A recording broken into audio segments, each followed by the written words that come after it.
Online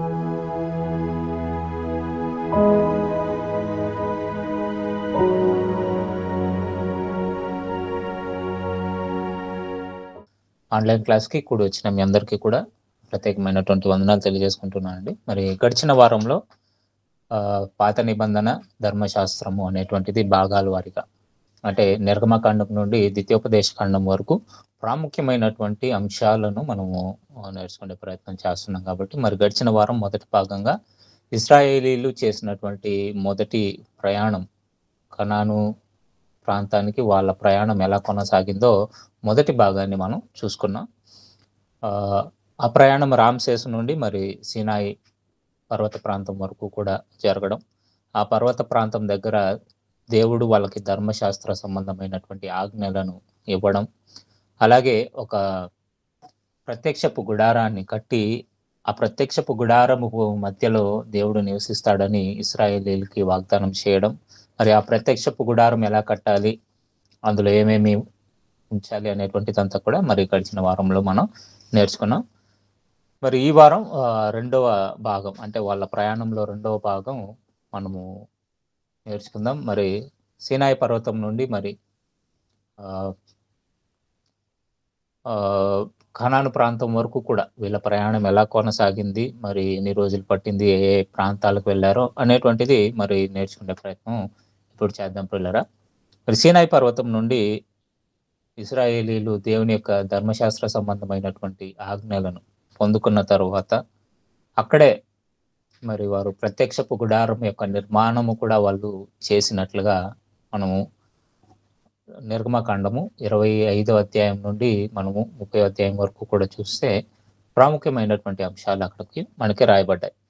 కాబట్టి ఇక్కడ నుండి వీళ్ళ ప్రయాణం ఎలా కొనసాగిందో కాస్త మనం నేర్చుకునే ప్రయత్నం చేద్దాం. మరి సీనాయి పర్వతం నుండి వీళ్ళు తదుపరి వచ్చినటువంటి ప్రాంతం ఏ ప్రాంతానికి వీళ్ళు వచ్చారో అని మనం చూసుకున్నట్లయితే సంఖ్యాకాండము 12వ అధ్యాయము 16వ వచనము అక్కడ నుండి మరి 13:1 కూడా చదువుదాం. తరువాత జనులు హజరోతు నుండి సాగి పారారు అరణ్యంలో దిగిరి. యెహోవా మోషేకు ఇలాగ సెలవిచ్చెను, నేను ఇశ్రాయేలీయులకు ఇచ్చుచున్న కానాను దేశమును సంచరించి చూచుటకు నీవు మనుషులను పంపుము. వారి పితరుల గోత్రములలో ఒక్కొక్క దాని నుండి ఒక్కొక్క మనిషిని మీరు పంపవలెను. వారిలో ప్రతివాడు ప్రధానుడై ఉండవలెను. చాలు ఇక్కడ మనం చూసుకున్నట్లయితే పారాను అరణ్యము అనేటువంటి ప్రాంతం దగ్గర వీళ్ళు దిగినట్లుగా మనకి ఇక్కడ దేవుడు రాయిస్తున్నాడు. ఈ పారాను ప్రాంతమునకి మరి మరొక పేరు ఏంటో మనం చూసుకున్నట్లయితే మీకు ద్వితీయోపదేశ కాండం క్షమించాలి 1వ అధ్యాయం 19వ వచనాన్ని చూడండి. 1వ అధ్యాయము 19వ వచనం. మనము హోరేబు నుండి సాగి మన దేవుడైన యెహోవా మనకు ఆజ్ఞాపించినట్లు మీరు చూచిన ఘోరమైన మహారణ్యంలో నుండి వచ్చి అమోరీయులు మన్నెపు మార్గమున కాదేశు బర్నయకు చేరితిమి. చాలండి. ఇక్కడ వీళ్ళు హోరేబు నేను గడిచిన వారమే చెప్పాను, సినాయి పర్వతానికి మరొక పేరు హోరేబు అనేటువంటి పేరు ఉంది. కాబట్టి ఆ సినాయి పర్వత ప్రాంతం నుండి వీళ్ళు ప్రయాణమైన తర్వాత వీళ్ళు ఎక్కడికి వచ్చారు అని మనం చూసుకున్నట్లయితే అమోరీల మన్నెపు మార్గంలో అంటే ఆ మార్గం గుండా అమోరీయులు నివసించేటువంటి మార్గం గుండా ప్రయాణం చేసి వాళ్ళు ఎక్కడికి వచ్చారు అంటే కాదేశు బర్నేయాకు వచ్చారు. కాదేశు బర్నియా అనేటువంటి ప్రాంతానికి వీళ్ళు వచ్చినట్లుగా మనం చూస్తాం. మరి సినాయి పర్వతం దగ్గర జరిగినటువంటి కొన్ని ముఖ్యమైనటువంటి ఘట్టాలను మనం చూసాం. ఇక్కడ కాదేశ్ అనేటువంటి ప్రాంతానికి వీళ్ళు వచ్చిన తర్వాత జరిగినటువంటి సంఘటనని కొన్నిటిని మనం ఇక్కడ ఏం జరిగిందో ముఖ్యంగా మనం ఆలోచిస్తే, మొదటిగా ఈ ప్రాంతానికి మరి పారాను అరణ్య ప్రాంతంలో కాదేశ్ అనేటువంటి ప్రాంతానికి వీళ్ళు వచ్చారు. ఇప్పుడు మరలా మనము సంఖ్యాకాండానికి వచ్చేద్దాం. 13వ అధ్యాయానికి వచ్చేద్దాం. సంఖ్యాకాండము 13వ అధ్యాయంలో దేవుడు వాళ్ళకి సెలవిచ్చిన మాట ఏంటి అని మనం చూసుకున్నట్లయితే, యెహోవా మోషేకు ఇలాగ సెలవిచ్చెను, నేను ఇశ్రాయేలీయులకు ఇచ్చుచున్న కానాను దేశమును సంచరించి చూచుటకు నీవు మనుషులను పంపము. వారి పితరుల గోత్రములలో ఒక్కొక్క దాని నుండి ఒక్కొక్క మనిషిని మీరు పంపవలెను. ఇక్కడ మనం చూసుకున్నట్లయితే వీళ్ళు కాదేశ్ అనేటువంటి ప్రాంతానికి వచ్చారు.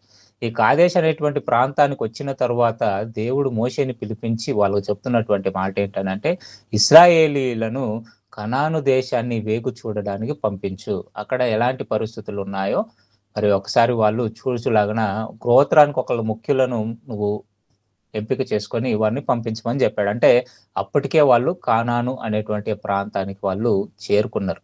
మరి మ్యాప్‌లో మీరు ఒకసారి చూసుకున్నట్లయితే మరి సీనాయి పర్వతాన్ని దగ్గరికి వాళ్ళు ఏ రోజు వచ్చారు అని మనం చూసాము. 3వ నెల మొదటి రోజుననే వాళ్ళు సీనాయి పర్వత ప్రాంతానికి వచ్చారు. సీనాయి పర్వత ప్రాంతం నుండి కాదేశు ప్రాంతానికి ఇంచుమించుగా 11 రోజుల ప్రయాణం. అది మీకు ద్వితీయోపదేశకాండము మొదటి అధ్యాయము 2వ వచనంలో రాశాడు చూడండి. ద్వితీయోపదేశకాండము మొదటి అధ్యాయము 2వ వచనం. హోరేబు నుండి షెయీరు మన్నెపు మార్గమున కాదేశు బర్నేయ వరకు 11 దినముల ప్రయాణము. చాలండి. ఇక్కడ ఎన్ని దినాలు వాళ్ళు ప్రయాణం చేశారు సీనాయి పర్వతం నుండి? మరి వాళ్ళ ప్రయాణం ఎప్పుడు ప్రారంభించారో మరలా మనకు తెలీదు. 3వ నెల మొదటి రోజున వాళ్ళు సీనాయి పర్వత ప్రాంతానికి వచ్చారు. అక్కడ 40 దినాలు మోషే గారు దేవుని యొక్క ధర్మశాస్త్రాన్ని మరి తీసుకోవడానికి సీనాయి పర్వతం మీదకి వెళ్ళడము, తర్వాత రావడము, వచ్చిన తర్వాత అక్కడ వాళ్ళు చేస్తున్నటువంటి అన్యాచారాలను చూసి ఆ పలకలను విరగొట్టడము, దేవుడు మరలా మోషే గారిని పర్వత ప్రాంతం మీదకి రమ్మడం, మరలా ఆజ్ఞలను ఇవ్వడం, ఇవన్నీ కూడా మనం చూస్తాం. అయితే ఈ సీనాయి పర్వత ప్రాంతం నుండి మరి కాదేశ్ అనేటువంటి ప్రాంతానికి 11 రోజుల ప్రయాణము అని రాయించాడు దేవుడు. అంటే 11 రోజులు ప్రయాణం చేసి వీళ్ళు కాదేశ్ అనేటువంటి ప్రాంతానికి రావడం, ఈ కాదేశ్ అనేటువంటి ప్రాంతంలో నుండి వీళ్ళు కనానులోనికి వెళ్ళిపోవాలి. మీకు అక్కడ 12 అంకె వేసి కాదేశ్ బార్నియా అనేటువంటిది వేసాడు. ఈ కాదేశ్ అనే ఆరో మార్క్ పెట్టారు కదండి, అక్కడ చూసుకోండి. ఆ కాదేశ్ అనేటువంటి ప్రాంతానికి కాస్త పైకి మీరు చూస్తే మీకు పైన బేర్షెబ పైన మీకు అరదు అనేటువంటి ప్రాంతం దగ్గర కానాన్ అని రాసింది చూడండి పెద్ద అక్షరాలతో. కాబట్టి ఈ కాదేశ్ ప్రాంతం నుండి వీళ్ళు డైరెక్ట్ గా కనాన్లోనికి వెళ్ళిపోవాలి. యాక్చువల్ గా ఈ కాదేశ్ ప్రాంతం నుండి కనాన్లోనికి వెళ్ళిపోవాలి. ఇంచుమించుగా నాకు తెలిసి ఒక 4 నెలలు ప్రయాణం అప్పటికే అయిపోయింది. ఎందుకనంటే వాళ్ళు సీనాయి పర్వతానికి 3వ నెల మొదటి రోజు రావడం, అక్కడ 1 నెల 10 రోజుల వరకు మోషే సీనాయి పర్వతం మీద ఉండడం, తర్వాత ఇంకొన్ని రోజులు వాళ్ళు అక్కడ ఉండడం, ఇవన్నీ కూడా మనము లెక్కేసుకుంటూ వస్తే ఇంచుమించుగా ఒక 4 నెలలు మరి ఆ కాదేశ్ అనేటువంటి ప్రాంతానికి ప్రయాణం అయ్యి వచ్చారు. అక్కడితో ఈ కానాను ప్రయాణం యాక్చువల్గా ముగించి వీళ్ళు కానానులోనికి ప్రవేశించాలి. కాబట్టి కాదేశ్ అనేటువంటి ప్రాంతానికి వచ్చిన తర్వాత దేవుడు మోషేని పిలిపించి ఇశ్రాయేలీయుల గోత్రంలో ముఖ్యమైనటువంటి వారిని, ఆయా గోత్రాలకు గోత్రకర్తలుగా ఉన్నటువంటి వారిని పిలిపించి ఈ కానాను దేశానికి వెళ్ళి అక్కడ ఉన్నటువంటి వారిని చూసుకొని రమ్మని చెప్పి పంపించాడు. పంపించినప్పుడు వీళ్ళందరూ కూడా వెళ్ళడం, 12 మంది వెళ్ళడం, అక్కడ ఉన్నటువంటి పంటల్ని చూడడం, చాలా సంతోషించడం. ఈ పంటలు ఏంటి ఇలాగ ఉన్నాయి, చాలా మంచిగా ఫలాన్ని ఇస్తున్నాయి అని చెప్పి వాళ్ళు బాగా సంతోషిస్తారు. కానీ మనుషులను చూసి అక్కడ వాళ్ళు భయపడినట్లుగా మనము చూడగలం.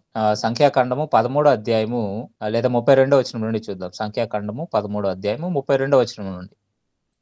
మరియు వారు తాము సంచరించి చూచిన దేశము గూర్చి ఇశ్రాయేలుతో చెడ్డ సమాచారం చెప్పి, మేము సంచరించి చూచిన దేశము తన నివాసులను భక్షించు దేశము. దానిలో మాకు కనబడిన జనులందరూ ఉన్నత దేహులు. అక్కడ నెఫీలీయులు సంబంధులైన అనేక అనాకు వంశపు నెఫీలీయులను చూచితిమి. మా దృష్టికి మేము మిడతల వలె ఉంటిమి, వారి దృష్టికి అట్లే ఉంటిమనిది.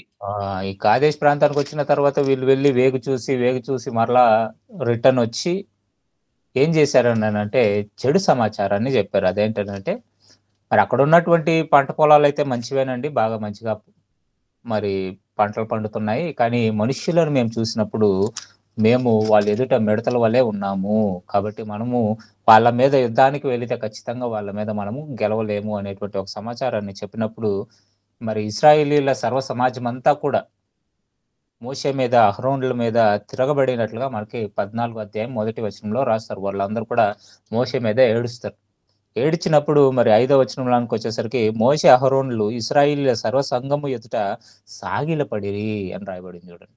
అంటే వీళ్ళు ఎంత కోపం తెప్పించారు మోషేకి అహరోనులకి అని అంటే ఏకంగా మోషే అహరోనులు ఈ జనాంగం ఎదుట వాళ్ళే సాగిలపడి నమస్కారం చేస్తున్నారు. మరి వీళ్ళు ఎందుకు మమ్మల్ని ఇక్కడ తోడుకొని వచ్చారు, మమ్మల్ని ఇక్కడ చంపాలని ఎందుకు ఇలా చేస్తున్నారు అని అప్పటి వరకు కూడా దేవుడు చేసినటువంటి మరి అద్భుత కార్యాలన్నిటిని కూడా వీళ్ళు మర్చిపోయారు. మర్చిపోయారు అనడానికంటే నిర్లక్ష్యం చేస్తున్నారని మనం చెప్పొచ్చు. ఎందుకనంటే ఒక కేవలం ఒక 3 నెలల ప్రయాణంలోనే వాళ్ళకి దేవుడు ఎన్నో అద్భుతాలు చూపించాడు. ఎర్ర సముద్రం 2 పాయలు కావడం ఏంది, మధ్యలో అమాలేకీయులు యుద్ధం మీదకొస్తే యుద్ధాల్లో గెలవడం ఏంటి, ఇవన్నీ గూడా మరి జరిగాయి. అవన్నీ చూసినటువంటి వీళ్ళకి ఇంకా కూడా ధైర్యం చాలలేదు. ధైర్యం చాలక మేము మమ్మల్ని నాశనం జేయడానికి ఇక్కడికి తోడుకొనొచ్చావని జెప్పి మరి చెప్పడం మనం చూస్తాం ప్రియులారా. కాబట్టి ఇలా మోషే, అహరోనులకు వీళ్ళు ఇక్కడ కోపాన్ని రప్పిస్తారు. రప్పించిన తరువాత దేవునికి వాళ్ళ మీదకి కోపమొస్తుంది. 13వ వచనాన్ని మనం చూస్తే 14వ అధ్యాయం 13వ వచనంలో మోషే యెహోవాతో ఇట్లా నేను అలాగైతే ఐగుప్తీయులు దాని గూర్చి విందురు. నీవు నీ బలము చేత ఈ జనమును ఐగుప్తులలో నుండి రప్పించితివి కదా. వీరు ఈ దేశ నివాసులతో ఈ సంగతి చెప్పి ఉందురు. యెహోవాను నీవు ఈ ప్రజల మధ్యనున్నావనియు, యెహోవాను నీవు ముఖాముఖిగా కనబడిన వాడవనియు, నీ మేఘము వారి మీద నిలుచుచున్నదనియు, నీవు పగలు మేఘస్తంభములోను రాత్రి అగ్ని స్తంభములోను వారి ముందర నడుచుచున్నావనియు వారు విని ఉన్నారు కదా. కాబట్టి నీవు ఒక దెబ్బతో ఈ జనులను చంపిన యెడల నీ కీర్తిని గూర్చి వినిన జనములు ప్రమాణము పూర్వకముగా తాను ఈ జలములకిచ్చిన దేశమందు వారిని చేర్చుటకు శక్తి లేక యెహోవా వారిని అరణ్యములో సంహరించనని చెప్పుకుందురు. చాలండి. ఇక్కడ మనం చూసుకున్నట్లయితే ఎప్పుడైతే మోషే అహరోనులు సాగిలపడ్డారో దేవునికి ఇంకా కోపం ఎక్కువొచ్చేసింది. కోపం ఎక్కువొచ్చేసి మోషేతో అన్నటువంటి మాట ఏంటంటే, నేను ఒక్క దెబ్బతో వీళ్ళందరిని కూడా సంహారం చేసేస్తాను. ఇంకా ఇశ్రాయేలీలు ఈ 12 గోత్రపు వాళ్ళు ఎవరైతే ఉన్నారో వీళ్ళందరూ ఎవరు నాకు అవసరం లేదు. ఇదిగో మోషే, నీ ద్వారా ఇంకొక సంతతిని నేను పుట్టించుకొని వారి ద్వారా నా నామానికి మహిమ తెచ్చుకుంటానని చెప్పి అన్నప్పుడు మోషే గారు ఒక సలహా ఇస్తున్నారు దేవుడికి. అదేంటనంటే, నువ్వు ఒకవేళ ఇలాంటి పని చేశావంటే ప్రభువా, ఇది ఖచ్చితంగా ఐగుప్తీయులకు తెలుస్తుంది. అప్పటి వరకు కూడా ఈ చుట్టూ ఉన్నటువంటి ప్రాంతాలన్నీ కూడా నీవు ఎలాగైతే ఇశ్రాయేలీయులకు సహాయపడ్డావో వాటి గురించి విన్నారు. వాటి గురించి వినినటువంటి ఈ జనాంగము ఒక్కసారిగా నువ్వు వారిని అందరిని కూడా సంహరిస్తే లాస్ట్‌కి నువ్వే నవ్వుల పాలవుతావు. చూడు, వీళ్ళని చంపడానికే ఆ దేవుడు వాళ్ళని అక్కడ తీసుకొని వెళ్లారని, నీ మీద రావాల్సినటువంటి భక్తి వాళ్ళకి రాకుండా పోతుందని చెప్పి మోషే గారు సలహా ఇవ్వడం, మరలా దేవుడు తన మనసుని మార్చుకోవడం మనం చూస్తాం. అయితే తర్వాత దేవుడు ఒక మాట చెప్తాడు. అదేంటనంటే, ఐగుప్తు దేశంలో నుండి ప్రయాణమైనటువంటి ఇశ్రాయేలీయులలో మరి 20 సంవత్సరాలు పైబడిన వారు ఎవరూ కూడా మరి కనాను దేశానికి ఇంకా ప్రవేశించరు అనేటువంటిది దేవుడు ఇక్కడ వాళ్ళతో చెప్తాడు. ఈ మాటను మనం చూసుకున్నట్లయితే 28, 29 వచనాన్ని చూద్దాం. 14వ అధ్యాయం 28, 29 వచనాలు. నీవు వారితో యెహోవా వాక్కు ఏదనగా, నా జీవం తోడు మీరు నా చెవిలో చెప్పినట్లు నేను నిశ్చయంగా మీ ఎడల చేసేదను. మీ శవములు ఈ అరణ్యములోనే రాలును. మీ లెక్క మొత్తము చొప్పున మీలో లెక్కింపబడిన వారందరూ అనగా 20 ఏండ్లు మొదలుకొని పై ప్రాయము కలిగి నాకు విరోధముగా సనిగిన వారందరూ రాలిపోదురు. యెఫున్నె కుమారుడైన కాలేబును, నూను కుమారుడైన యెహోషువయు తప్ప మిమ్మల్ని నివసింపజేయుదునని నేను ప్రమాణం చేసిన దేశమందు వీళ్ళు ఎవరునూ ప్రవేశింపరు. ఇది నిశ్చయము. చాలండి. ఇక్కడ మనం చూసుకున్నట్లయితే ఇప్పుడు దేవుడు చెప్తున్నటువంటి మాట, వాళ్ళ మీద కోపం వచ్చి మరి 20 సంవత్సరాలు పైబడిన వారు ఎంతమంది అయితే ఉన్నారో వాళ్ళందరూ కూడా మరి మార్గంలోనే రాలిపోతారు. వారు ఎవరూ కూడా కనాను దేశానికి ప్రవేశించరు. ఇద్దరు తప్ప. ఎవరన్నా అని చెప్తున్నాడు? కాలేబు, యెహోషువలు తప్ప ఇంకా 20 సంవత్సరాలు పైబడిన వారు అందరూ కూడా రాలిపోతారు మార్గ మధ్యంలోనే.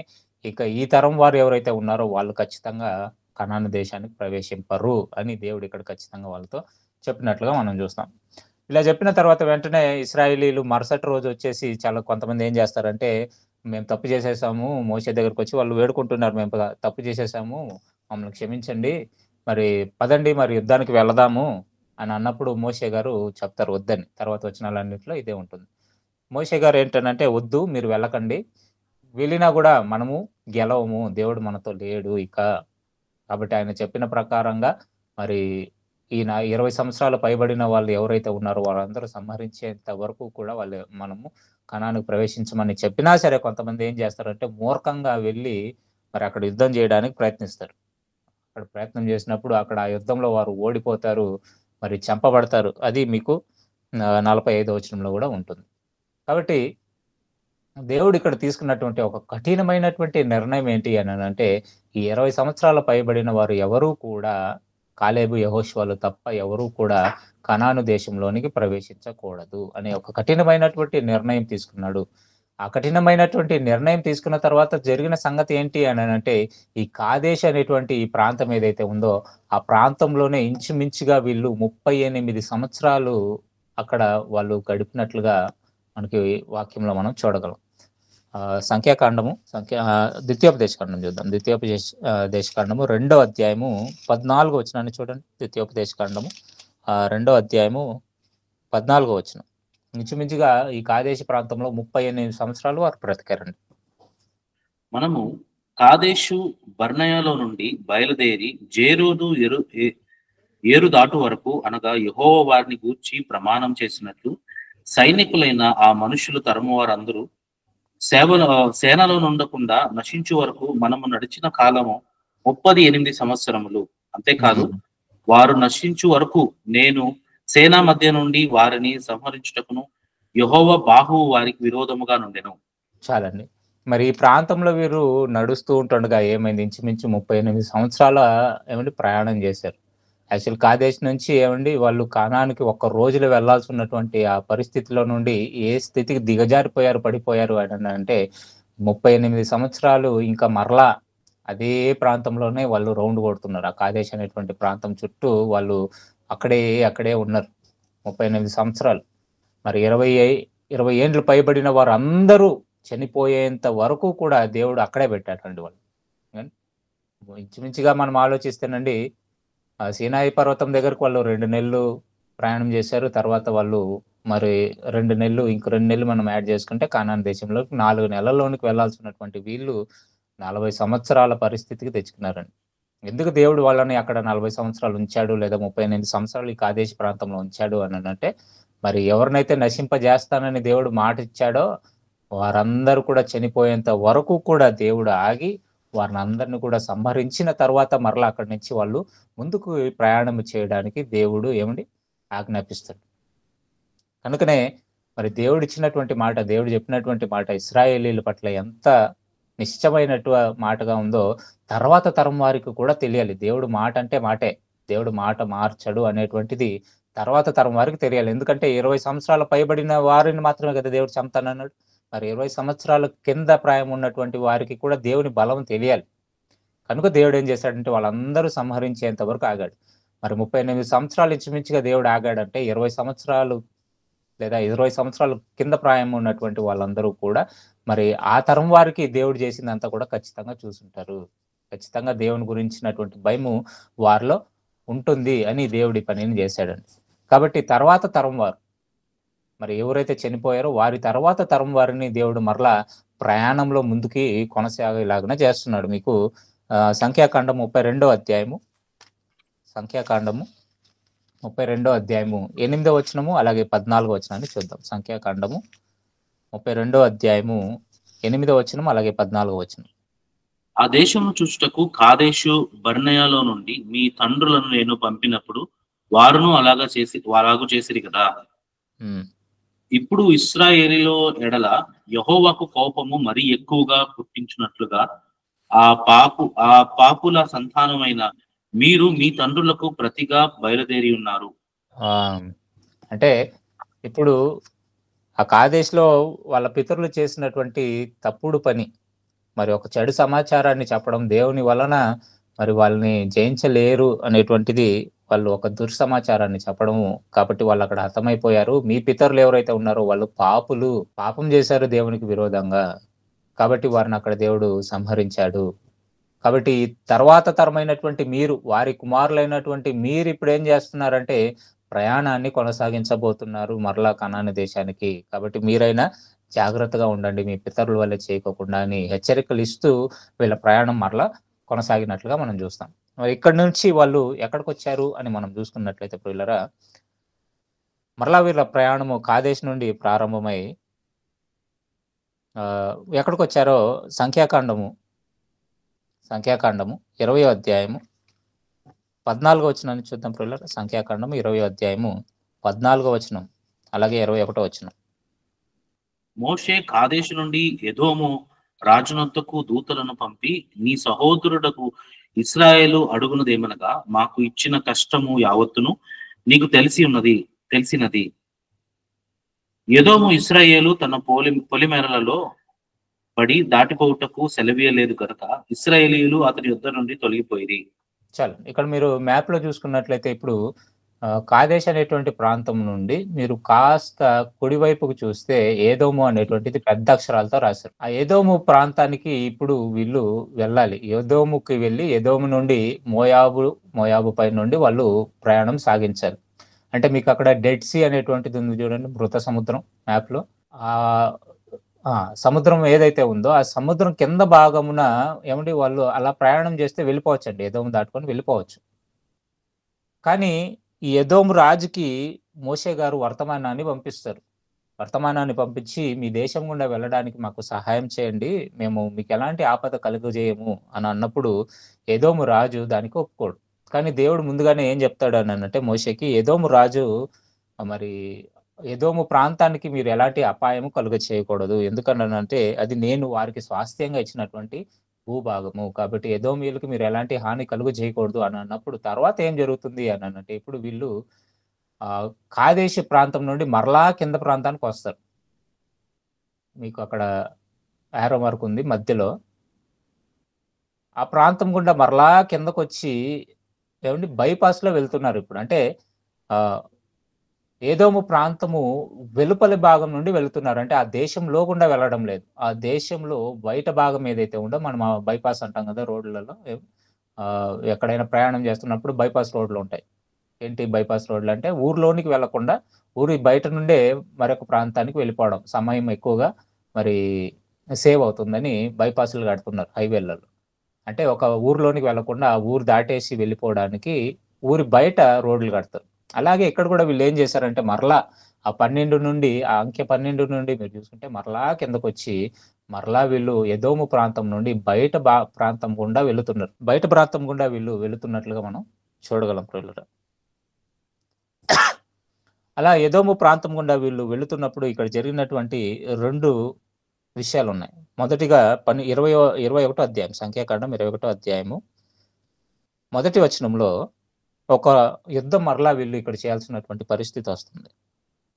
ఇశ్రాయేలీయులు ఆతారీయుల మార్గమున వచ్చుచున్నారని దక్షిణ దిక్కున నివసించిన కనానీయుడైన ఆరాదు రాజు విని అతడు ఇశ్రాయేలీయులతో యుద్ధం చేసి వారిలో కొందరిని చెరపట్టగా, ఇశ్రాయేలీయులు యెహోవాకు మ్రొక్కుకొని, నీవు మా చేతికి ఈ జనమును బొత్తిగా అప్పగించిన ఎడల మేము వారి పట్టణములను నీ పేరట నిర్మూలం చేస్తున్నది. యెహోవా ఇశ్రాయేలీయుల మాట ఆలకించి ఆ కనానీయులను అప్పగింపగా ఇశ్రాయేలీయులు వారి పట్టణములను నిర్మూలన చేసిరి. అందువలన ఇక్కడ మనం చూసుకుంటే ఆరాదు అనేటువంటి ప్రాంతానికి సంబంధించినటువంటి రాజు ఒక యుద్ధం చేస్తాడు. ఈ యుద్ధంలో ఇశ్రాయేలీయులు గెలవడం మనం చూస్తాం. అక్కడ నుండి మరలా వాళ్ళు మరొక ప్రాంతానికి వస్తారు, హోరు కొండకి వస్తారు. అంటే మీకు అక్కడ హోరు అని మౌంట్ హోర్ అని రాసింది చూడండి, HOR. అది ఎప్పుడు జరుగుతుంది అని అంటే వాళ్ళ కింద భాగానికి వస్తున్నప్పుడు, ఇంకా ప్రయాణం చేస్తున్నారు పై భాగం నుండి కింద భాగానికి ప్రయాణం చేస్తున్నటువంటి సమయంలో హోరు ప్రాంతానికి వచ్చినప్పుడు ఇక్కడ మరలా తిండి కోసము నీళ్ళ కోసం వీళ్ళు ఏడవడం మనం చూస్తాం ప్రియులారా. 5వ వచనంలో ఉంటుంది అన్నమాట, చదవాల్సిన అవసరం లేదు. మరి ఇక్కడికి వచ్చిన తర్వాత మరలా ఆకలి దప్పుల కోసం వీళ్ళు మరలా ఏడవడం. ఇక్కడ ఏమవుతుంది అని అంటే దేవుడు ఈసారి పాములను విడిచిపెడతాడు, వారి మధ్యలో పాములను విడిచిపెడతాడు. ఎందుకనంటే వాళ్ళు మరలా విసిగిస్తున్నారు. అప్పుడు మరలా మోషే దేవునితో ప్రార్థన చేయడం, అక్కడ ఇత్తడి సర్పాన్ని ఒకటి చేసి వారి మధ్యలో పెట్టమని చెప్పడం, ఆ ఇత్తడి సర్పాన్ని చూసిన వాళ్ళు బ్రతుకుతారని చెప్పడం, అదంతా కూడా ఈ హోరు పర్వత ప్రాంతం దగ్గర సంభవించినటువంటి ఒక ఘటన. ఇది అందరికీ మీకు తెలుసు. కాబట్టి ఈ హోరు ప్రాంతం నుండి వీళ్ళు మరలా ప్రయాణం సాగించి ఆ ఎదోము వెలుపల భాగం గుండా ప్రయాణం చేసి ఇప్పుడు ఎక్కడికి వచ్చారు అని మనం చూసుకున్నట్లయితే 21వ అధ్యాయంలో నెక్స్ట్ వాళ్ళ ప్రయాణం ఎక్కడ ఆగింది అని మనం చూసుకున్నట్లయితే కాదేశ్ నుండి వాళ్ళు మరి 11వ వచనం చూద్దాం, లేదా 10వ వచనం నుండి. తర్వాత ఇశ్రాయేలీయులు సాగి ఓబోతులో దిగిరి. ఓబోతులో నుండి వారు సాగి సూర్యోదయ దిక్కున అనగా మోయాబు ఎదుట అరణ్యమందలి ఈయో అబ్బరియోన్ నొద్ద దిగిరి. అక్కడ నుండి వారు సాగి జెరెదు లోయలో దిగిరి. అక్కడ నుండి వారు సాగి అమోరీయుల పొలిమేర నుండి వచ్చి ప్రవహించి అరణ్యమందు సంచరించు అర్నోను అద్దరిని దిగిరి. అర్నోను మోయాబీయులకు చదవండి. అమోరీయులకును మధ్య నుండి మోయాబు సరిహద్దు. కాబట్టి యెహోవా సుడిగాలి చేతనన్నట్టు వాహేబును అర్నోనులో పడు ఏరులను ఆరు దేశ నివాసమునకు తిరిగి మోయాబు ప్రాంతమునకు సమీపముగా ప్రవహించు ఏరుల మడుగులను పట్టుకొనిన మాట యెహోవా యుద్ధములో గ్రంథములలో వ్రాయబడి ఉన్నది. అక్కడ నుండి చాలా ఇక్కడ మనం చూసుకున్నట్లయితే వీళ్ళ ప్రయాణం ఎక్కడికి ఇప్పుడు మరలా కొనసాగింది అని అంటే మరి ఆ ఎదోము వెలుపటి భాగం నుండి వీళ్ళు ప్రయాణము ఎక్కడి వరకు వచ్చిందంటే ఓబోతు అనేటువంటి ప్రాంతానికి వచ్చారు. ఓబోతు అనేటువంటి ప్రాంతం ఎక్కడ మీకు కనబడుతుందంటే మీకు 14వ నేను నంబర్ వేశారు చూడండి, అక్కడ మీకు ఆ ప్రాంతం ఉంటుంది. కానీ అక్కడ మీకు రాయలేదు, పేరు మెన్షన్ చేయలేదు. కానీ ఆ మోయాబు వెలుపల భాగం గుండా మరలా వీళ్ళు వెళ్తున్నారు. మరి ఇక్కడ కూడా ఏం సంభవిస్తుందని అంటే మోయాబు దేశం గుండా కూడా వెళ్ళాలని వీళ్ళు ప్రయత్నం చేస్తారు. అప్పుడు మోయాబు ఎక్కడైతే మరి ఎదోమ్ దగ్గర ఎలాగైతే వీళ్ళు రిక్వెస్ట్ చేశారో రాజుని వాళ్ళ దేశం గుండా వెళ్ళడానికి, అలా వెళ్ళడానికి వాళ్ళు ఒప్పుకోలేదు కనుక వారి ప్రయాణము బైపాస్ గుండా సాగింది. అలాగే మోయాబు దేశానికి వచ్చినప్పుడు కూడా మోయాబు రాజును కూడా వీళ్ళు ఏం చేస్తారంటే రిక్వెస్ట్ చేస్తారు, మీ ప్రాంతం గుండా మేము వెళ్ళడానికి మరి అనుమతించమని చెప్పినప్పుడు వీళ్ళు కూడా అనుమతించకుండా ఉంటారు. అప్పుడు వీళ్ళ ప్రయాణము మరలా ఓబోత్ అనేటువంటి ప్రాంతం నుండి ఆ మోయాబు మరి వెలుపటి భాగం గుండా కొనసాగి అక్కడ నుండి ఎక్కడికి వచ్చారంటే జెరేదు లోయ అనేది ఉంటుంది. మరి అక్కడ మీకు 14 పైన మీరు చూసుకున్నట్లయితే జెరేదు ప్రాంతం అనేది ఉంటుంది చూడండి, కింద 14 కిందనే ఉంది చూడండి, సన్న అక్షరాల్లో ఉంది, చిన్న అక్షరాలు. అక్కడ నుండి వాళ్ళ ప్రయాణం ముందుకు కొనసాగి ఎక్కడికి వచ్చారు అని మనం చూసుకున్నట్లయితే అర్నోను అనేటువంటి నదికి అద్దరిన వీళ్ళు చేరినట్లుగా మనం చూస్తాం. ఇక్కడ మోయాబీయులతో మరలా సంఘర్షణ జరగడం మనం చూస్తాం. కాస్త పెద్ద చేయండి మ్యాప్. సో మీకు ఆ 14 కింద జెరెద్ అనేటువంటి ప్రాంతం ఉంది. ఆ 14 అనేటువంటి అంకె పైన మీకు మరి అర్నోను అనేటువంటి నది, అది యాక్చువల్గా అర్నోను అనేటువంటిది నది. కాబట్టి ఆ అర్నోను నది దగ్గరకు వాళ్ళు వచ్చినట్లుగా మనం చూడగలం. మరి అక్కడ నుండి వీళ్ళ ప్రయాణం ఎక్కడ కొనసాగింది అని మనం చూసుకున్నట్లయితే అర్నోను గురించి ఇక్కడ దేవుడు కొన్ని విషయాలను రాయించాడు. అక్కడ నుండి వీళ్ళ ప్రయాణం ఎక్కడ కొనసాగింది అని మనం చూసుకున్నట్లయితే ద్వితీయోపదేశకాండము 34వ అధ్యాయము. మరి అర్నోను నదికి తర్వాత అక్కడ నుండి వాళ్ళ ప్రయాణం ఎక్కడికి వచ్చారో 34వ అధ్యాయము మొదటి 4 వచనాలను చూద్దాం. మోషే మోయాబు మైదానం నుండి ఎరికో ఎదుటనున్న పిస్గా కొండ వరకు పోయి నెబో శిఖరమును ఎక్కెను. అప్పుడు యెహోవా దాను వరకు గిలాదు దేశమంతయు నఫ్తాలి దేశమంతయు ఎఫ్రాయిము మనుష్యుల దేశమునకు పశ్చిమ సముద్రము వరకు యూదా దేశమంతయు దక్షిణ దేశమును సోయరు వరకు ఈత చెట్లు గల ఎరికో లోయ చుట్టూ మైదానము అతనికి చూపించెను. మరి యెహోవా అతనితో ఇట్లా చాలా ఇక్కడ మనం చూసుకున్నట్లయితే ఇక్కడ నుండి వాళ్ళు ఎక్కడికి వచ్చారు అంటే నెబో పర్వత శిఖరం దగ్గరకు వీళ్ళు వచ్చినట్లుగా మరి వాక్యంలో సెలవిచ్చారు. కాబట్టి నెబో పర్వత ప్రాంతానికి వీళ్ళు ఎప్పుడు వచ్చి చేరుకున్నారు అనేటువంటిది మనం చూసుకున్నట్లయితే అదే ద్వితీయోపదేశకాండంలో మరి మీకు ఆ పైన అర్నోను పైన మీకు మౌంట్ నెబో అని ఉంటుంది చూడండి, 16వ అంకె 15-16 మధ్యలో ఉంటుంది. సో ఆ ప్రాంతంలోనికి వచ్చిన తర్వాత ఎప్పుడు వచ్చారు వీళ్ళు ఆ ప్రాంతానికి అని మనం చూసుకున్నట్లయితే ద్వితీయోపదేశకాండం 1వ అధ్యాయం 4వ వచనం. అంతకంటే ముందు ఈ హోరు పర్వతం దగ్గర ఇంకొక విషయం జరుగుతుందండి, అది నేను విడిచిపెట్టేశాను. హోరు అరణ్య ప్రాంతం గుండా వీళ్ళు ప్రయాణం చేసిన తర్వాత ఆ పర్వత శిఖరం దగ్గరికి లేదా ఆ పర్వతం దగ్గరికి వచ్చినప్పుడు జరిగినటువంటి ఒక సంఘటన ఏంటంటే ఆ పర్వతం దగ్గరే అహరోన్ గారు చనిపోతారు. ఆ హోర్ అనేటువంటి పర్వత ప్రాంతం మీరు రాసుకున్నారు కదా, అక్కడ మీరు రాసుకోండి. అక్కడే అహరోను చనిపోయాడు. ఎప్పుడు చనిపోయాడు అని మనం చూసుకున్నట్లయితే సంఖ్యాకాండము 33వ అధ్యాయము, అది చూసుకున్న తర్వాత మరి నెబో పర్వతం దగ్గరికి వద్దాం. సంఖ్యాకాండం 33వ అధ్యాయము 38వ వచనాన్ని చూద్దాం పిల్లలు. యెహోవా సెలవిచ్చిన ప్రకారము యాజకుడైన అహరోను హోరు కొండనెక్కి ఇశ్రాయేలీయులు ఐగుప్తు దేశముల నుండి బయలుదేరి వచ్చిన 40వ సంవత్సరమున 5వ నెల మొదటి దినమున అక్కడ మృతి నొందెను. అహరోను 123 ఏండ్ల ఈడు గలవాడై హోరు కొండ మీద మృతి నొందెను. చాలండి. ఇక్కడ అహరోను యొక్క మరణాన్ని గురించి దేవుడు చెప్పాడు. మరి ఎక్కడ చనిపోయాడు అని మనం చూసుకున్నట్లయితే ఆ హోరు పర్వతం మీదకెక్కి అక్కడ చనిపోవడం. మరి ఎప్పుడు చనిపోయాడు అని అంటే వాళ్ళు ప్రయాణము ప్రారంభించినటువంటి 40వ సంవత్సరమున 5వ రోజున 5వ నెల మొదటి రోజున క్షమించాలి. 5వ నెల మొదటి దినమున మరి ఆయన మరణించడం మనం చూస్తాం. కాబట్టి హోరు పర్వతం దగ్గర అహరోను గారు చనిపోయారు. చనిపోయేటప్పటికి మరి వాళ్ళు ప్రయాణం చేసినటువంటి 40వ సంవత్సరం 5వ నెల మొదటి రోజు. అంటే 40 సంవత్సరాలు వాళ్ళ ప్రయాణం కొనసాగినట్లుగా మనం చూస్తాం. ఇక నెబో పర్వతం దగ్గరికి వచ్చినప్పుడు మరి కాలం ఎప్పుడు వాళ్ళు ఏ రోజుకొచ్చారో అని మనం చూసుకున్నట్లయితే ఇంచుమించుగా మరి ద్వితీయోపదేశకాండం మొదటి అధ్యాయము 4వ వచనాన్ని మనం చూస్తే ద్వితీయోపదేశకాండం మొదటి అధ్యాయము 4వ వచనం. 40వ సంవత్సరములో 11వ నెల మొదటి తేదీన మోషే ఇశ్రాయేలీయులకు బోధించుటకై యెహోవా తనకు ఆజ్ఞాపించినదంతయు వారితో చెప్పెను.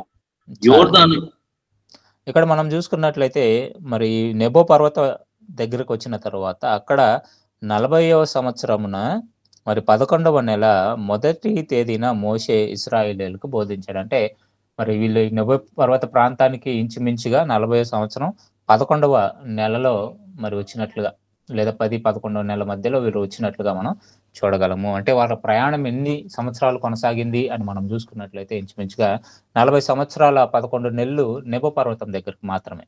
ఇంకా వాళ్ళ ప్రయాణం ఉంది. సో ఎదోముని దాటుకొని వచ్చారు, మోయాబు ప్రాంతాన్ని దాటుకొని, అర్మోను ప్రాంతాన్ని దాటుకొని మరి నెబో పర్వతం దగ్గరకు వచ్చారు. ఈ నెబో పర్వతం దగ్గరకు వచ్చిన తర్వాత ఇక్కడ జరిగినటువంటి విషయం ఏంటి అని అంటే మరి ఇశ్రాయేలీలో ఉన్నటువంటి 12 గోత్రపు వారిలో 2.5 గోత్రాలు మరి ఈ ప్రాంతంలోనే నివసించడానికి ఇష్టపడ్డారు. ఇంకా వీళ్ళు కనాను దేశంలోని ప్రవేశించలేదు. వీళ్ళు ఇక్కడ నుండి మరి యోర్దాను నది దగ్గరకు వెళ్ళాలి. యోర్దాను నది దగ్గర నుండి వీళ్ళు కనాను దేశంలోనికి వెళ్ళాలి.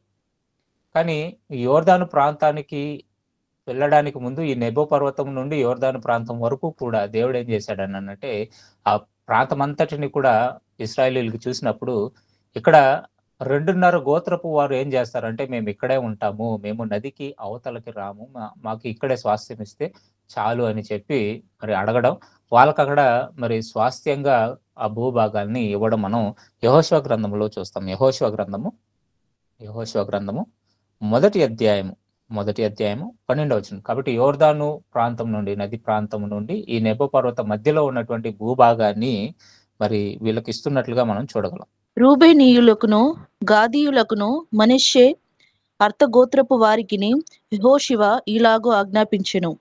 చాలండి. ఇక్కడ మనం చూసుకున్నట్లయితే ఇక్కడ రూబేనీల ఒక గోత్రము, అలాగే గాదీయుల ఒక గోత్రము, మనష్షేలో అర్ధగోత్రపు వారు ఇంకా ఈ యోర్దాను నదిని దాటలేదు. యెహోషువ గారు కూడా ఏం చేశారనంటే వీళ్ళు ఇక్కడే నివసించడానికి ఇష్టపడ్డారు. రూబేనీయులు, అలాగే గాదీయులు, అలాగే మనష్షే అర్ధగోత్రం అంటే మనష్షేలో అర్ధ భాగము అక్కడ నివసించాలి అని వీళ్ళు డిసైడ్ చేసుకున్న తర్వాత యెహోషువ వాళ్ళతో చెప్తున్నాడు. మరి 12వ వచనం నుండి మీరు చదివితే ఏమని ఉంటుందంటే ఈ గోత్రపు వారు ఎవరైతే ఉన్నారో రూబేనీయులు, గాదీయులు, మనష్షే అర్ధగోత్రపు వారిని రిక్వెస్ట్ చేస్తున్నాడు. అదేంటనంటే మీరు నదికి యువతల మీరు ఉండేటువంటి భూభాగాన్ని మీరు స్వాస్థ్యంగా తీసుకున్నారు, ఓకే, బాగానే ఉంది. ఇప్పుడు మరలా మీ సహోదరులు ఎవరైతే ఉన్నారో, మిగిలిన గోత్రపు వాళ్ళు ఎవరైతే ఉన్నారో వీళ్ళు ఇప్పుడు మరలా వెళ్ళాలి. ఎక్కడికి వెళ్ళాలి? కనాను దేశానికి వెళ్ళాలి. కనాను దేశానికి వెళ్ళి అక్కడ ఉన్నటువంటి వారితో ఏం చేయాలంటే యుద్ధం చేసి అక్కడ ఉన్నటువంటి భూభాగాన్ని అంతా కూడా స్వాధీనపరచుకోవాలి అని అంటే మీ సహాయం ఎంతైనా అవసరం ఉంది. కాబట్టి మీరు కూడా ఏం చేస్తారంటే మొదట వచ్చి ఆ దేశంలో యుద్ధం చేసి మరి మీ సహోదరులందరూ కూడా భూభాగాన్ని ఇచ్చేంత వరకు కూడా మీరు అక్కడ ఉండాలి. తర్వాత మీరు ఆ యుద్ధం అంతా ముగిసిన తర్వాత కావాలంటే మీరు మరలా యువతలకు వచ్చి నదికి యువతలకు వచ్చి మీరు అక్కడ ఉండొచ్చని చెప్పి యెహోషువ వాళ్ళని అడగడం మనం చూస్తాం. దానినే మీకు మరి ద్వితీయోపదేశకాండంలో కూడా దేవుడు రాయించాడు. 34వ అధ్యాయంలో మొదటి 2 వచనాలలో మోషేకి కూడా అదే సెలవు ఇచ్చాడు దేవుడు. కాబట్టి ఆ భూభాగం అంతటిని కూడా రూబేనీయులకి, అలాగే గాదీయులకును, మనష్షే అర్ధగోత్రపు వారికి కూడా ఇచ్చాడు. ఇక్కడ నుండి వీళ్ళ ప్రయాణం ఇప్పుడు నెక్స్ట్ ఎక్కడ కొనసాగింది అని మనం చూసుకున్నట్లయితే పిల్లరా, నెక్స్ట్ వీళ్ళు నెబో పర్వతమును దాటుకొని నెబో పర్వతము నుండి యోర్దాను నది దగ్గరకు వీళ్ళు ప్రయాణం కొనసాగుతుంది. సంఖ్యాకాండము 33వ అధ్యాయము 48 కూడా చూడండి. 48 చూస్తే మీకు అక్కడ ఉంటుంది. అబారీము కొండలలో నుండి బయలుదేరి ఎరికో దగ్గర యోర్దానుకు సమీపమైన మోయాబు మైదానములలో దిగిరి.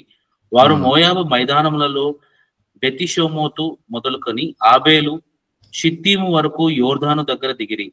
ఎరికో యుద్ధ అనగా యోర్దానుకు సమీపమైన మోయాబు మైదానములలో యెహోవా మోషేకు ఇలాగ సెలవిచ్చెను. చాలు. ఇక్కడ మనం చూసుకున్నట్లయితే అంటే యోర్దాను నది వరకు కూడా మీరు ఆ జెరెద్ అనేటువంటి ఆ ప్రాంతం ఉంది కదా, ఆ జెరెదు అనేటువంటి ప్రాంతము నుండి యోర్దాను నది వరకు కూడా అదంతా కూడా మోయాబు ప్రాంతమే. పైన యోర్దాను నది నుండి కింద జెరెదు నది వరకు కూడా అదంతా కూడా మోయాబు ప్రాంతం. ఆ మోయాబు ప్రాంతం నుండి మరి ఆ మోయాబు ప్రాంతంలోనే మీకు నెబో పర్వతం కూడా వస్తుంది. కానీ ఇది మోయాబు దేశంలో కాదు, కానీ మోయాబు బార్డర్కి వస్తుంది. అది బార్డర్స్ మోయాబు బార్డర్లో మీకు నెబో పర్వతము, ఈ అర్నోను, ఈ ప్రాంతాలన్నీ కూడా వస్తాయి. కాబట్టి మోయాబును దాటిన తర్వాత, ఆ ప్రాంతాలన్నిటిని కూడా దాటిన తర్వాత వీళ్ళు యోర్దాను నది దగ్గరికి వీళ్ళు సమీపించినట్లుగా మనం చూస్తాం. అంటే ఆ భూభాగాన్ని అంతా కూడా దాటుకొని వాళ్ళు యోర్దాను నది ప్రాంతంలో, మరి ఆ ప్రాంతంలో మరి నెబో పర్వతం మొదలుకొని యోర్దాను నది వరకు ఉన్నటువంటి ప్రాంతాలన్నిటినీ కూడా దేవుడు మరి 3 లేదా 2.5 గోత్రపు వారికి స్వాస్థ్యంగా ఇచ్చినట్లుగా మనం చూడగలం. కాబట్టి యోర్దాను నది ప్రాంతం దగ్గరకు వీళ్ళు ప్రయాణం కొనసాగింది.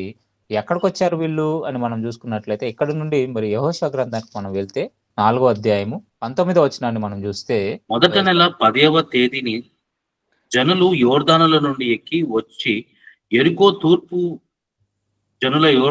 తూర్పు ప్రాంతమందలి గిల్గాలులో దిగగా వారు యోర్దానుల నుండి తెచ్చిన 12 రాళ్లను యెహోషువ గిల్గాలులో నిలవబెట్టించి ఇశ్రాయేలులతో ఇట్లా, నేను రాబో కాలమున మీ సంతతి వారు ఈ రాళ్ళెందుకని తమ తండ్రులను అడుగుదురు కదా, అప్పుడు మీరు ఇశ్రాయేలీలను ఆరిన నేల మీద ఈ యోర్దానును దాటిది. ఎట్లనగా యెహోవా బాహువు బలమైనదని భూనివాసులు అందరూ తెలుసుకొనుటకును మీరు ఎల్లప్పుడూ మీ దేవుడైన యెహోవా యందు భయభక్తులు నిలుపుటకును మేము దాటు వరకు మీ దేవుడైన యెహోవా తానే మా ఎదుట ఎర్ర సముద్రమును ఎండ చేసినట్లు మీరు దాటు వరకు మీ ఎదుట యోర్దాను నీళ్లను ఎండ చేసినని చెప్పి ఈ సంగతి వారికి తెలియపరచవలెను. చాలండి. ఈ యోర్దాను ప్రాంతం నుండి వీళ్ళు ఇప్పుడు ఏం చేశారని అంటే, యోర్దాను నుండి గిల్గాలు అనేటువంటి ప్రాంతానికి వచ్చారు. గిల్గాలు అనేటువంటిది ఆ నదికి మధ్యలో, నదికి అవతల గిల్గాలు ప్రాంతం ఉంటుంది, నదికి అవతల వాళ్ళు ఉన్నారు. మరి మధ్యలో జరిగినటువంటి ఒక ఆశ్చర్యకారం ఏంటి అని అంటే, మొదటి తరం వారికి, అంటే ఐగుప్తు నుండి కానానికి బయటకు వచ్చినటువంటి మొదటి తరం వారికి ఎర్ర సముద్రము 2 పాయలుగా అవడం వాళ్ళు కల్లారా చూశారు. కానీ ఆ కల్లారా చూసినటువంటి వారిలో అందరూ చనిపోయారు, ఒక కాలేబు, యెహోషువ తప్ప. తర్వాత 20 సంవత్సరాల కింద ప్రాయం ఉన్నటువంటి వాళ్ళు. కాబట్టి మరలా దేవుడు ఏం చేస్తున్నాడు అనంటే, మరలా ఇక్కడ ఒక అద్భుత కార్యాన్ని చేస్తున్నాడు వీళ్ళు ఎదుట. ఎందుకనంటే మరి అప్పుడు జరిగినటువంటి సంఘటన వాళ్ళకు గుర్తుంటుందో లేదో, ఎందుకంటే ఎర్ర సముద్రం 2 పాయలుగా చీల్చబడింది కదా. మరి అది వాళ్ళకు గుర్తుందో లేదో, మరలా ఇక్కడ ఏం చేశాడనంటే, ఇక్కడ మరలా యోర్దాను నదిని 2 భాగాలుగా చేసినట్లుగా మనం చూడగలం. 3వ అధ్యాయంలో, యెహోషువ గ్రంథం 3వ అధ్యాయంలో 12వ వచనాన్ని మనం చూసుకున్నట్లయితే, కాబట్టి ప్రతి గోత్రమునకు ఒక్కొక్క మనుషుని ఇశ్రాయేలీయులు గోత్రంలో నుండి 12 మనుషులను ఏర్పరచుకొనుడి. చదవను. సర్వలోక నాదుడగు యెహోవా నిబంధన మందసమును మోయు యాజకులు అరకాళ్ళు యోర్దాను నీళ్లను ముట్టగానే యోర్దాను నీళ్లు అనగా ఎగువ నుండి పారు నీళ్లు ఆపబడి ఏకరాశిగా నిలుచును. ఇక్కడ మనం చూసుకున్నట్లయితే మరలా దేవుడు ఏం చేశాడంటే, వీళ్ళు యోర్దాను నది దగ్గర ఉన్నారు.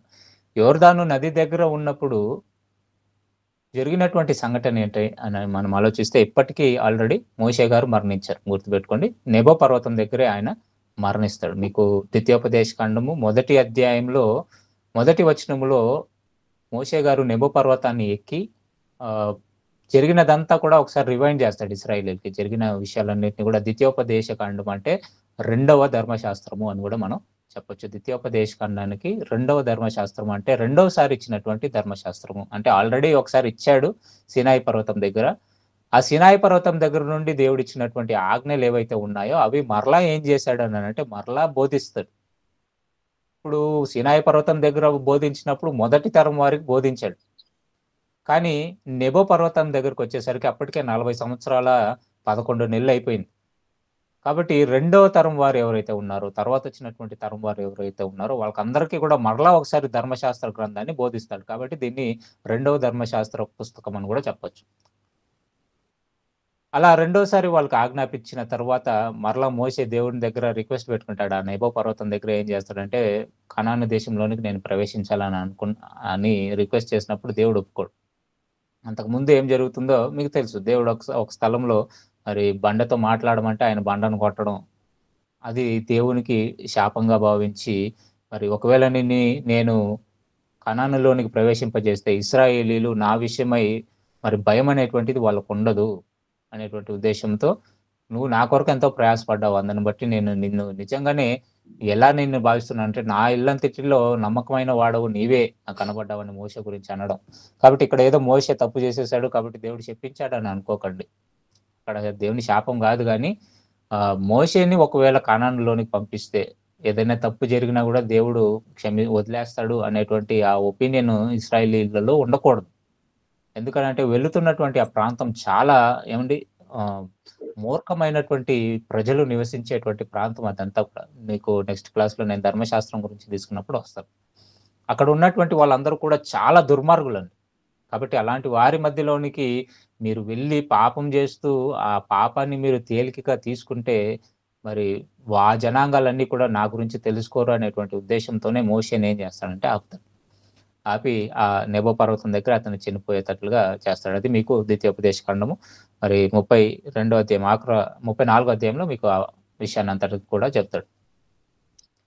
ఇలా జరిగిన తర్వాత వీళ్ళు మరి యెహోషువ యొక్క నాయకత్వంలో మరలా నెబో పర్వతం నుండి వీళ్ళ యొక్క ప్రయాణం కొనసాగుతుంది. అదే మీకు యెహోషువ గ్రంథం 1వ అధ్యాయం నుంచి కూడా దేవుడు రాయించుకుంటూ వస్తాడు. కాబట్టి వీళ్ళు ఎక్కడికి వచ్చారు ఇప్పుడు అని మనం చూసుకున్నట్లయితే యోర్దాను నది దగ్గర గిల్గాలు అనేటువంటి ప్రాంతానికి సమీపాన వీళ్ళు వచ్చారు. ఈ యోర్దాను నది దగ్గరకు వచ్చిన తర్వాత ఈ రెండో తరం వారికి ఆల్రెడీ ఏమైంది, మోషే గారి ద్వారా ధర్మశాస్త్ర బోధన జరిగిపోయింది. ఇక వాళ్ళు చూడాల్సినటువంటి ఒక అద్భుత కార్యం జరగాలి. వాళ్ళు దేవుని నమ్మాలంటే ఒక అద్భుత కార్యం జరగాలి. కాబట్టి ఆ అద్భుత కార్యం ఏంటంటే వాళ్ళు ఆల్రెడీ ఎర్ర సముద్రం దాటడం మొదటి తరం వారు చూశారు. కాబట్టి యోర్దాను నది మరి ఒక పాయగా లేదా ఒక ఏక రాశిగా నిలబడడం వీళ్ళు చూస్తే నా భయం అనేది వీళ్ళకు ఉంటుంది అని దేవుడు ఏం చేస్తాడంటే ఆ యోర్దాను నదిని ఏకరాశిగా దేవుడు నిలబెడతాడు. ఎప్పుడైతే మరి ఆ నిబంధన మందసాన్ని మోస్తున్నటువంటి మరి యాజకులు వాళ్ళ పాదాలు ఎప్పుడైతే యోర్దాను నది నీళ్లు తాకుతుందో వెంటనే ఆ నీళ్ళన్నీ కూడా ఏకరాశిగా నిలిచిపోవడం, వీళ్ళందరూ కూడా మరలా ఆ నది గుండా ప్రయాణం చేయడం చూస్తాం. అక్కడ నుండి వీళ్ళు ఎక్కడికి వచ్చారు అంటే గిల్గాల్ అనేటువంటి ప్రాంతానికి వచ్చారు. గిల్గాలు అనేటువంటి ప్రాంతానికి వచ్చినప్పుడు అక్కడ వాళ్ళు ఏం చేస్తారంటే ఒక 12 రాళ్లను తీసి కొట్టలుగా పెట్టి మరి దేవుడు మనల్ని ఇక్కడికి నడిపించాడంటే కనానికి ఎంటర్ అయిపోయారు. కనాన్కి ఎంటర్ అయ్యారు కాబట్టి మొట్టమొదటి ప్లేస్ ఎక్కడికి వచ్చారు వాళ్ళు కనాన్లో అంటే గిల్గాల్ అనేటువంటి ప్రాంతానికి వచ్చారు. ఈ గిల్గాల్ అనేటువంటి ప్రాంతానికి వచ్చి అక్కడ వాళ్ళు మరి 12 రాళ్లను అమర్చినట్లుగా గోత్రానికి ఒక రాయి చొప్పున 12 రాళ్లను అమర్చి మరి అది ఒక నిబంధనగా మీరు గుర్తుపెట్టుకోవాలి. ఏదైతే మీరు చూస్తున్నారో ఈ 12 రాళ్లను మీరు ఏదైతే చూస్తున్నారో ఇవి చూసినప్పుడల్లా కూడా మీకు దేవుడు చేసినటువంటి మరి మేలులు గుర్తుకు రావాలి. యోర్దాను దాటించి మనల్ని ఇక్కడికి నడిపించాడు, దేవుడే మనల్ని నడిపించాడు అనేటువంటిది ఎప్పుడు మీ మనసులో ఉండాలి అని చెప్పి యెహోషువ ఆ పని చేస్తారు. మరి అక్కడ నుండి వాళ్ళు గిల్గాల్ అనేటువంటి ప్రాంతానికి వచ్చిన తర్వాత జరిగినటువంటి విషయం ఏంటంటే నెక్స్ట్ ఇప్పుడు వాళ్ళు ఎరికో ప్రాంతం గుండా వెళ్ళాలి. ఎరికో ప్రాంతం గుండా వీళ్ళు వెళ్ళాల్సినటువంటి పరిస్థితి వచ్చినప్పుడు మరి ఎరికోని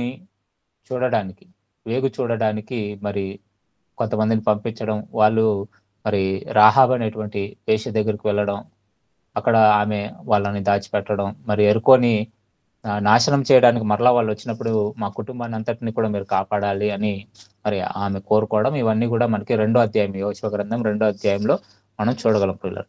కాబట్టి ఎరుకోని దేవుడు ఎలా ఆక్రమించాడు అనేటువంటిది లేదా వీళ్ళకి ఎలా వారికి అప్పచెప్పాడో మనం చూసుకున్నట్లయితే ఈ గిల్గాలు నుండి ఇప్పుడు నెక్స్ట్ వీళ్ళ టార్గెట్ ఏంటంటే ఎరుకో ప్రాంతం. కాబట్టి 5వ అధ్యాయానికి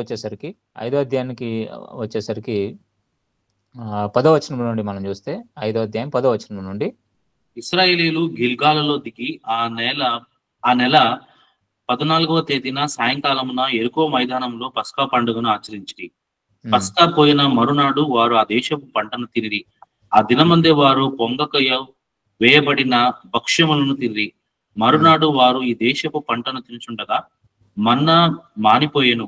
అటు తరువాత ఇశ్రాయేలీయులకు మన్నా దొరకకపోయెను. ఆ సంవత్సరం ఒక నిమిషం ఇక్కడ మీరు మరి 4వ అధ్యాయం 20వ వచనంలో మీరు చూసినప్పుడు వీళ్ళు గిల్గాల్ అనేటువంటి ప్రాంతానికి ఎప్పుడు వచ్చారు అని అంటే మొదటి నెల 10వ రోజున అని రాశాడు. మొదటి నెల 10వ రోజు అంటే 41వ సంవత్సరము మొదటి నెల 10వ రోజు. కాబట్టి వీళ్ళు ఎప్పుడు గిల్గాలులోనికి ప్రవేశించారని అంటే వాళ్ళ ప్రయాణం ప్రారంభించి 41వ సంవత్సరము మొదటి నెల 10వ రోజున వీళ్ళు ప్రవేశించారు. మరి ఆ గిల్గాలు నుండి అక్కడ ఎన్ని రోజులు ఉన్నారని మనం చూసుకున్నట్లయితే ఇప్పుడు 4వ రోజున లెక్కేస్తున్నాడు. అంటే దేవుడు ఆల్రెడీ వీళ్ళకి ఆజ్ఞాపించాడు కదా, మీరు ప్రతి సంవత్సరము మొదటి నెల 14వ దినమందు పస్కా పండుగను ఆచరించాలని చెప్పాడు, ఆజ్ఞాపించాడు స్టార్టింగ్ లోనే. కాబట్టి ఇక్కడ వీళ్ళు ఆ గిల్గాల్ అనేటువంటి ప్రాంతంలోనే 14వ రోజున అంటే మొదటి నెల 41వ సంవత్సరము మొదటి నెల 14వ రోజున వీళ్ళు ఏం చేస్తున్నారు అంటే ఆ మైదానంలోనే ఉండి, ఆ గిల్గాల్ ప్రాంతంలో ఉన్నటువంటి ఆ మైదానంలోనే ఉండి వీళ్ళు ఏం చేశారంటే పస్కా పండుగను ఆచరించారు. పస్కా పండుగను ఆచరించిన తర్వాత ఏం చేయాలో చెప్తూ దేవుడు 13వ వచనానికి వచ్చేసరికి 13వ వచనంలో యెరికో ప్రాంతమున ఉన్నప్పుడు అతడు కన్నులెత్తి చూడగా దూసిన కత్తి చేత పట్టుకొని ఉన్న ఒకడు అతని ఎదుట నిలిచి ఉండెను. యెహోషువ అతని ఎద్దుకు వెళ్లి, నీవు మా పక్షముగా ఉన్న వాడవా, మా విరోధుల పక్షముగా ఉన్న వాడవా అని అడుగగా అతడు, కాదు, యెహోవా సేనాధిపతిగా నేను వచ్చి ఉన్నానెను. యెహోషువ నేల మట్టుకు సాగిలపడి నమస్కారం చేసి, నా ఏలిన వాడు తన దాసునికి సెలవిచ్చేదేమనగా అని అడిగాను. అందుకు యెహోవా సేనాధిపతి, నీవు నిలిచి ఉన్న ఈ స్థలము పరిశుద్ధమైనది, నీ పాద రక్షలను తీసివేయమని యెహోషువతో చెప్పగా యెహోషువ అలాగూ చేశాను. ఇక్కడ మనం చూసుకున్నట్లయితే ఇప్పుడు యెరికో ప్రాంతం గుండా వీళ్ళు ఇప్పుడు ప్రయాణం అవ్వాలి. యెరికో ప్రాంతం గుండా ప్రయాణం అవ్వాల్సినటువంటి ఆ స్థితిలో మరి యెహోషువ నిలుచుకొని ఒక ప్రాంతంలో, యెరికో ప్రాంతంలో ఒక ప్రాంతంలో నిలుచుకొని ఉన్నాడు. నిలుచుకొని ఉన్నప్పుడు మరి దేవుడు మరలా యెహోషువని బలపరుస్తున్నాడు. ఎందుకనంటే అప్పటి వరకు కూడా వీళ్ళు మోషే నాయకత్వంలో వచ్చారు. మోషే నాయకత్వంలోనే ప్రయాణాలు చేశారు, మోషే నాయకత్వంలోనే యుద్ధాలు చేశారు, మరి మోషే మీద సనుక్కున్నారు, గొనుక్కున్నారు, అన్నీ అయిపోయినాయి. ఇప్పుడు యెహోషువ మరి ఆయన నాయకత్వంలో ఇప్పుడు వీళ్ళ ప్రయాణం కొనసాగాలి. అంటే ఇప్పుడు యుద్ధాలు జరగాలి మరలా. యెహోషువ మరి కనాను ప్రయాణం వచ్చిన తర్వాత, కనానులోనికి ప్రవేశించిన తర్వాత గిల్గాలు ప్రాంతం నుండి ఇప్పుడు అనేక ప్రాంతాలు గుండా వాళ్ళ ప్రయాణం జరగాలి. వాళ్ళ ప్రయాణం జరుగుతూ మరి యుద్ధాలు జరగాలి. కాబట్టి యెహోషువ నాయకత్వం మీద దేవునికి తెలుసు యెహోషువ మరి నమ్మకమైనటువంటి వాడని. కానీ యెహోషువకి మరి అప్పుడు మోషేకి కాలేబు యెహోషువలు తోడుగా ఉన్నారు. కానీ యెహోషువకి ఎవరు తోడుగా లేరు. మనం ఆలోచిస్తే యెహోషువకి తోడుగా ఉన్నటువంటి వారు ఎవరు మనకు కనబడరు. కాబట్టి దేవుడు ఏం చేస్తున్నాడంటే ఇక్కడ యెహోషువని బలపరచడానికి మరలా తన దూతను పంపించి అతన్ని మరి బలపరుస్తున్నట్లుగా అతను నిలిచున్నటువంటి స్థలము పరిశుద్ధమైనదిగా చెప్పి, నేను యెహోవా పక్షం గుండా వచ్చాను కాబట్టి నువ్వేం భయపడకు, నువ్వు ముందుకు కొనసాగు, దేవుడు నీకు తోడుగా ఉంటాడని అక్కడ ధైర్యపరుస్తున్నట్లుగా మనం చూస్తాం.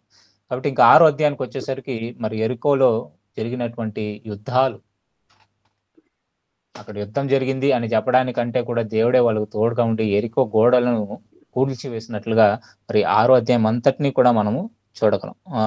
6వ అధ్యాయం 20వ వచనాన్ని చూసినట్లయితే యెరికోలో ఏం సంభవించిందో మనం చూస్తే, మరి మీకు ఇది తెలిసిన సందర్భమే. యెరికో మరి 7 రోజులు దేవుడు మరి బాకానాదాలను ఊదుతూ యాజకుల ముందు నడుస్తూ ఉంటే ఆ యెరికో గోడల చుట్టూ వీళ్ళు ప్రతిరోజు ఒక్కొక్క ప్రదర్శన చేయడం, తర్వాత 7వ రోజు రాగానే 7 మార్లు మీరు ప్రదర్శన చేయాలని చెప్పడం, అలా వాళ్ళు 7వ మారు ప్రదర్శన చేసి మరి గొప్ప కేకలు వేసినప్పుడు అవన్నీ కూడా యెరికో కోటలన్నీ కూడా కూలిపోవడం మనకు తెలుసు. దానినే మీకు 20వ వచనంలో రాస్తున్నాడు. యాజకులు బూరలు ఊదగా ప్రజలు కేకలు వేసిరి. ఆ బూరల ధ్వని వినినప్పుడు ప్రజలు ఆర్భాటంగా కేకలు వేయగా ప్రాకారము కూలెను. ప్రజలందరూ తమ ఎదుటికి చక్కగా పట్టణ ప్రాకారం ఎక్కి పట్టణమును పట్టుకునిది. వారు పురుషులనేమి స్త్రీలనేమి చిన్న పెద్దలందరినీ, ఎద్దులను, గొర్రెలను, గాడిదలను, ఆ పట్టణములోని సమస్తమును కత్తివాతతో సంహరించిరి. అయితే యెహోషువ ఆ వేశ్య ఇంటికి వెళ్లి మీరు ఆమెతో ప్రమాణం చేసినట్లు ఆమెను ఆమెకు కలిగిన వారిని అందరినీ అక్కడ నుండి తోడుకొని రండని దేశమును వేగు చూచిన ఇద్దరు మనుషులతో చెప్పగా, వేగుల చాలు వారైన చాలు ఇక్కడ మనం చూసుకున్నట్లయితే ఇప్పుడు మరి 7వ రోజున యాజకులందరూ కూడా బూరలను వాళ్ళు 7 సార్లు ఆ ప్రాకారం చుట్టూ తిరగడం. ఏమంటే ఈ యెరికో ప్రాకారం చాలా బలమైనది. దానిని కూల్చాలంటే ఏమంటే మనుషుల వల్ల కాదు. వాళ్ళు గొడ్డలు పెట్టుకొని ఎంత చెక్కినా అవి కూలేవి కాదు. కనుక వీళ్ళేం చేశారు అనంటే, యెరికో పట్టణంలో ఉన్నటువంటి వాళ్ళు ఏం చేశారంటే, ఈ ప్రాకారాలను దాటుకొని ఎవరు రాలేరు గనుక, ఆ ప్రాకారాలన్నిటిని మూసివేసి, అందులోనికి వీళ్ళు ప్రవేశింపనివ్వకుండా చేస్తారు. చేసిన తర్వాత ఏమవుతుందనంటే, దేవుడు చెప్తాడు కదా! వీళ్ళని మీరు ఆ ప్రాకారం చుట్టూ మీరు ప్రతిరోజు ఒక్కొక్కసారి తిరగాలి. 7వ రోజున 7 మార్లు తిరగాలి అని చెప్పినప్పుడు, వీళ్ళు అలా తిరుగుతుంటే వాళ్ళు విచిత్రంగా చూస్తుంటారు వీళ్ళని. కానీ దేవుడు నిజంగా వాళ్ళకు తోడుగా ఉండి, ఆ ప్రాకారము కూలేలాగున చేసినప్పుడు, ఆ ప్రాకారము కూలిపోయిన తర్వాత వీళ్ళు ఆ పట్టణాన్ని పట్టుకోవడం మనం చూస్తాం. కానీ యెహోషువ మాత్రము రాహాబు అనేటువంటి వేశ్యను ఆమెకిచ్చినటువంటి మాటను గుర్తుపెట్టుకొని, ఆ వేగుల వారిని మరలా పంపించి, ఇదిగో నువ్వు వెళ్ళు మరలా వాళ్ళ ఇంటికి వెళ్ళి, మరి వాళ్ళని తోడుకొని రా, వాళ్ళు మనతో పాటు ఉంటారని చెప్పి, వాళ్ళకి ఎలాంటి హాని చేయకోకుండా ఉండడం మనం ఇక్కడ చూస్తాం. ఇక్కడ నుండి తర్వాత మనం చూసుకున్నట్లయితే దేవుడు యెరికోకి వీళ్ళు ప్రయాణించినప్పుడు లేదా యెరికోలోనికి వీళ్ళు వచ్చినప్పుడు దేవుడు ఒక మాట చెప్తాడు. ఈ దేశము శపితమైనది అని చెప్పి, ఈ దేశంలో మీరు ఏది కూడా తీసుకోకూడదు, ఏది కూడా మీరు దోచుకోకూడదు అని చెప్పినా వీళ్ళు ఏం చేస్తారనంటే, అందులో ఒకడు ఏం చేస్తాడు, కొంత శపితమైనటువంటి వస్తువులను తీసుకుంటాడు. ఎవరు అతను తెలుసా? ఆకాను. ఆ ఆకాను మరి చేసినటువంటి పని ఏంటనంటే, శపితమైనటువంటి వస్తువులను కొన్ని తీసుకుంటాడు. శపితమైనటువంటి వస్తువులను తీసుకున్న తర్వాత దేవుడు వాళ్ళకి తోడుగా ఉండడు మరలా. ఇప్పుడు ఏం చేస్తారంటే, ఎలాగో యెరికో చాలా పెద్ద పట్టణము పట్టేసుకున్నారు. మరి ఇంకా మనకి ఇంకా మిగతా ప్రాంతాలన్నీ కూడా చాలా తేలిగ్గా మనం పట్టేసుకోవచ్చు అనేటువంటి ఒక నమ్మకంతో ఇశ్రాయేలీయులందరూ కూడా ఉంటారు. కానీ ఆకాను చేసినటువంటి పనికి వీళ్ళు యెరికో తర్వాత మరలా వీళ్ళు హాయి ప్రాంతానికి వెళ్తారు. హాయి ప్రాంతాన్ని పట్టుకోవాలి. అది మీకు పైన ఉంటుంది చూడండి, గిల్గాలు కింద ఆ మ్యాప్‌లో గిల్గాల్ ఉంటుంది. గిల్గాల్ కింద భాగంలో యెరికో ఉంటుంది. పై భాగంలో హాయి ప్రాంతం ఉంటుంది. అంటే ఇప్పుడు ఈ ఒక్కొక్క ప్రాంతం వీళ్ళు ఏం చేయాలంటే యుద్ధాలు చేసి వీళ్ళు ఆ ప్రాంతాన్ని వీళ్ళు లాక్కోవాలి.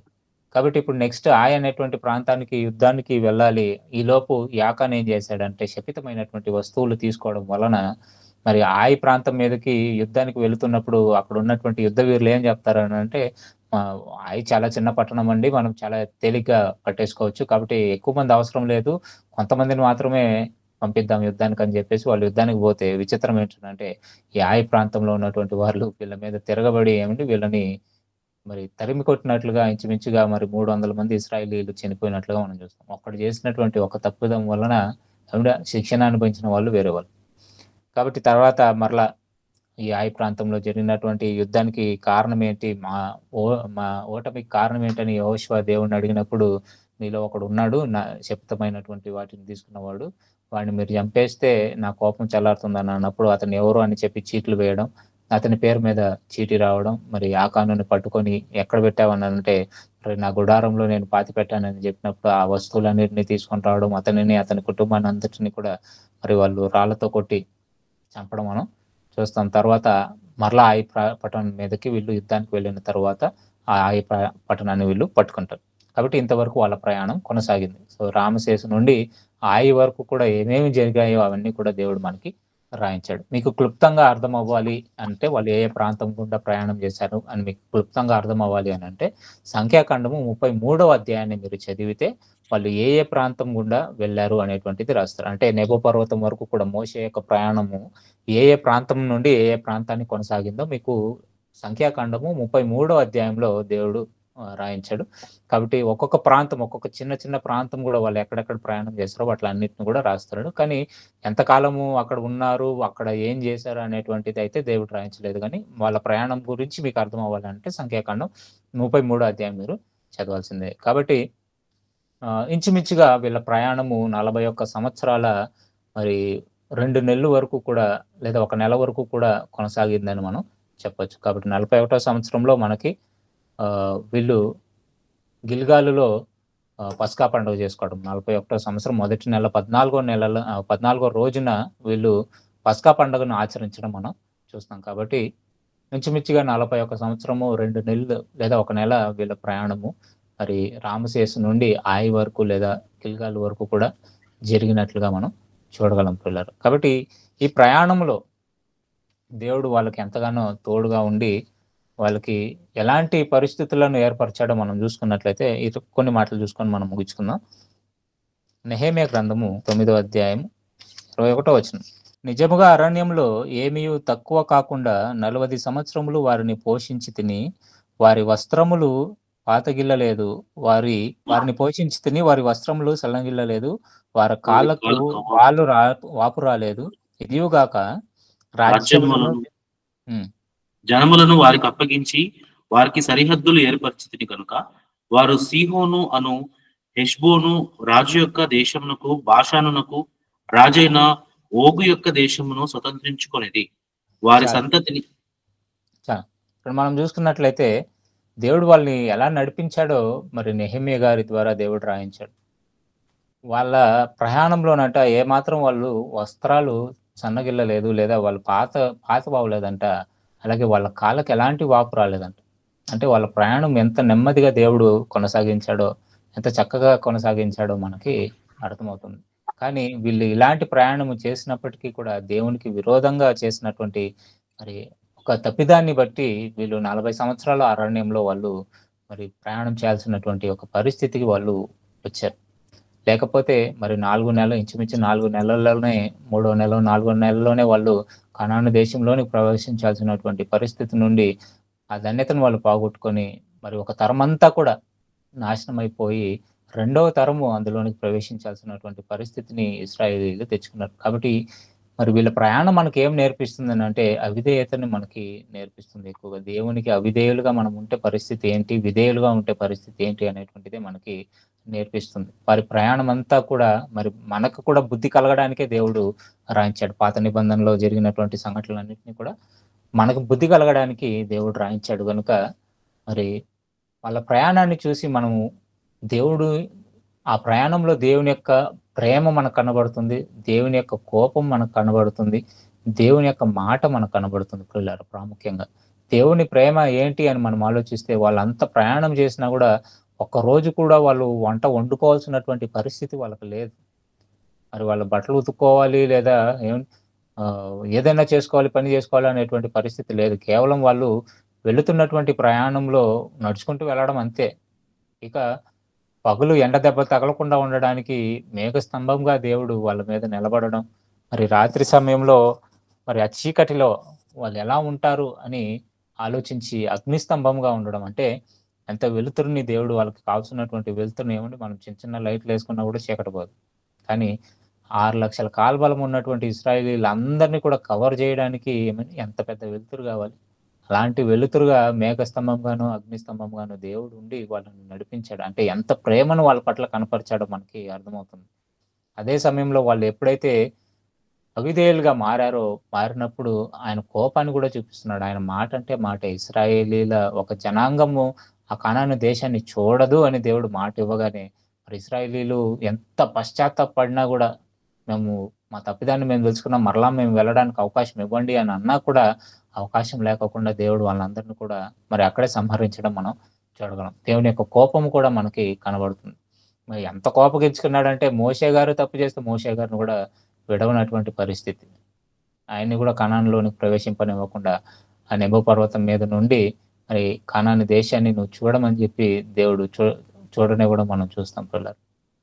ఇక దేవుని యొక్క మాటలకు విధేయులైనటువంటి కాలేబు యెహోషువల యొక్క జీవితాలను మనం చూస్తే వారు ఏమండి ఆ కనాను దేశంలోనికి ప్రవేశించారు. అక్కడ కనాను దేశానికి వెళ్ళిన తర్వాత యెహోషువ గారు కూడా యెహోషువ యొక్క జీవితాన్ని మనం చూసినప్పుడు కూడా నేను నా ఇంటి వారిని యెహోవానే సేవిస్తామే తప్ప ఇంకా వేరే ఎవరిని మేము సేవించమని చెప్పి వాళ్ళు ధైర్యంగా దేవుని కొరకు నిలబడడం, వాళ్ళు చేసినటువంటి యుద్ధాలన్నిటిలో కూడా దేవుడు వాళ్ళకు తోడుగా ఉండడం మనం చూడగలం. కాబట్టి వాళ్ళ ప్రయాణం ఎన్నో విషయాలను మనకు నేర్పిస్తుంది. ఆ ప్రయాణమే నేడు మనకు కూడా పరలోక ప్రయాణానికి సమానంగా ఉంది. కాబట్టి అవిధేయులుగా మనం ఒకవేళ దేవుని సన్నిధిలో నిలబడితే ఎంత మాత్రం దేవుడు మనల్ని పరలోక రాజ్యానికి ప్రవేశాన్ని ఇవ్వడు పిల్లలు. కాబట్టి విధేయత చాలా ముఖ్యం దేవునికి. దేవుని మాట వినడం చాలా ముఖ్యం. కాబట్టి ఇశ్రాయేలీయులు ఆ మాటను మీరారు గనుక దేవుని చేత శిక్షణ అనుభవించారు. కానీ ఆయన మాటను వినిన వారు, ఆయనకు భయపడిన వారు, ఆయనకు లోబడిన వారైతే ఆ దేశాన్ని చూశారు. ఆ దేశంలో వాళ్ళ నివాసం కూడా ఏర్పరచుకున్నారని మనం చూస్తున్నాం. కాబట్టి పరలోక రాజ్య మరి ప్రయాణంలో మనమున్నాం. భూమి మీద మనకిచ్చినటువంటి ఈ ప్రయాణంలో మరి దేవునికి నమ్మకస్తులుగా మనం ఉండాలి. అవిధేయులుగా మనం ఉండకుండా మరి విధేయతను కనపరుస్తూ దేవుని మాటలకు లోబడి ఉండాలి అనేటువంటిదే ఈ ప్రయాణం మనకు నేర్పించేటువంటి పాఠమై ఉంటుంది. ఇక నెక్స్ట్ 2 వారాలు ఏం చేద్దామని అంటే ధర్మశాస్త్రం గురించినటువంటి దేవుడు వాళ్ళకి ఇచ్చినటువంటి ధర్మశాస్త్రము, మరి దాంట్లో వాళ్ళు ఏమేమి చేయాలి, వాళ్ళకి ఇచ్చినటువంటి నియమాలు ఏంటి అనేటువంటిది మరి 3వ భాగంగా 4వ భాగంగా మనం ఈ 4 భాగాలలో మరి 4 కాండాలలో దేవుడు రాయించినటువంటి ముఖ్యమైనటువంటి విషయాలన్నింటినీ కూడా మరి నేర్చుకునే ప్రయత్నం చేద్దాం. అందుక నెక్స్ట్ 2 వారాలు ధర్మశాస్త్రం గురించి నేను మీకు పూర్తి వివరణ నేను మీకు ఇస్తాను. సో పాఠం అర్థమైంది అనుకుంటాను. కళ్ళు మూసుకున్నట్లయితే ఒక చిన్న ప్రార్థన చేస్తాను. తర్వాత ఎవరైనా డౌట్స్ ఉంటే అడగండి.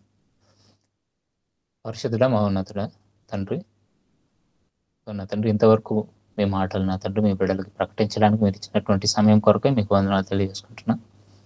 నా తండ్రి, ఇశ్రాయేలీల ప్రయాణం సినాయి పర్వతం దగ్గర నుండి నా తండ్రి మరి గిల్గాలో ఆయు ప్రాంతం వరకు కూడా ఎలా కొనసాగిందో మరి ముఖ్యమైనటువంటి ఘట్టాలను మేము తెలుసుకునే ప్రయత్నం చేశాం. కాబట్టి ఈ ప్రయాణం నా తండ్రి మాకు ఎన్నో విషయాలను బోధిస్తుంది. మా జీవితాలు కూడా నా తండ్రి పరలోక రాజ్య ప్రయాణంలో ముడిపడి ఉంటుండగా మరి అవిధేయతలుగా చూపించినటువంటి ఇశ్రాయేలీలు మొత్తబడ్డారు, విడవబడ్డారు. విధేయత చూపించినటువంటి వారు నా తండ్రి నీ చేత ప్రేమించబడ్డారు. కాబట్టి మేము కూడా నా తండ్రి అవిధేయులుగా ఉండక విధేయతను కనపరుస్తూ మీ మాటల పట్ల ఎక్కువగా ఆసక్తి కలిగి ఉండి నా తండ్రి మా జీవిత ప్రయాణాన్ని కొనసాగించటకు సాయం చేయండి. భూమి మీద మాకు ఉన్నటువంటి ఆయుష్కాలం ఎన్ని దినాల్లో తెలియదు నా తండ్రి, కానీ ఇచ్చినటువంటి ఆయుష్కాలంలో మీకు నమ్మకస్తులుగా మేము బ్రతికి నా తండ్రి మీ ప్రేమను మేము సంపాదించుకుని నా తండ్రి మీకు ఇష్టలుగా మేము బ్రతుకుటకు సాయం చేసి నడిపించమని కోరుకుంటూ మరి ప్రార్థిస్తున్న ప్రతి బిడ్డను నా తండ్రి పేరు పేరున జ్ఞాపకం చేసుకోండి. ఈ క్లాస్ విన్నటువంటి ప్రతి బిడ్డను జ్ఞాపకం చేసుకుని పర సంబంధమైనటువంటి ప్రతి దేవునితో నింపండి. ఆ సంఘాన్ని నడిపిస్తున్నటువంటి అయ్యగారిని నా తండ్రి సామాన్య గారిని కూడా జ్ఞాపకం చేసుకొని మరి వారు కావాల్సినటువంటి నా తండ్రి ప్రతి ఈవిని మీ చిత్తానుసారంగా అనుగ్రహించండి. మరి సంఘాన్ని నడిపించుటకు కావాల్సినటువంటి నా ప్రభా జ్ఞానాన్ని మీరు అనుగ్రహించి నడిపిస్తున్నారు. ఇంకా ముందుకు కూడా నా తండ్రి బలమైనటువంటి మరి ఆలోచనలు మీ బిడ్డలకి అనుగ్రహించి మరి ముందుకు కొనసాగటకు సాయం చేసి నడిపించండి. ఈ సంఘం అంతా కూడా నా తండ్రి మరి విధేయతను కనపరిచి మీ యొక్క ఎదుట నా తండ్రి నిలబడే వారుగా ఉండటకు సాయం చేసి నడిపించమని కోరుకుంటూ మమ్మల్ని అందరూ మీ చేతులకు అప్పగిస్తున్నాం తండ్రి. తోడుగా ఉండి నడిపించండి, సాయం చేయండి.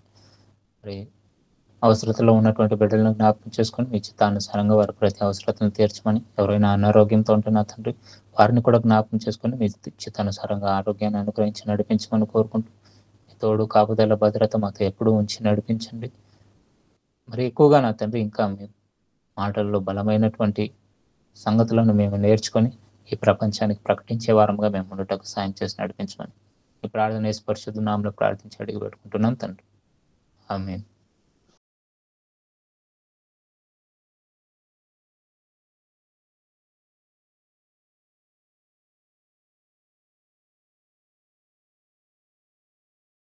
అన్న 2 డౌట్స్ అన్న.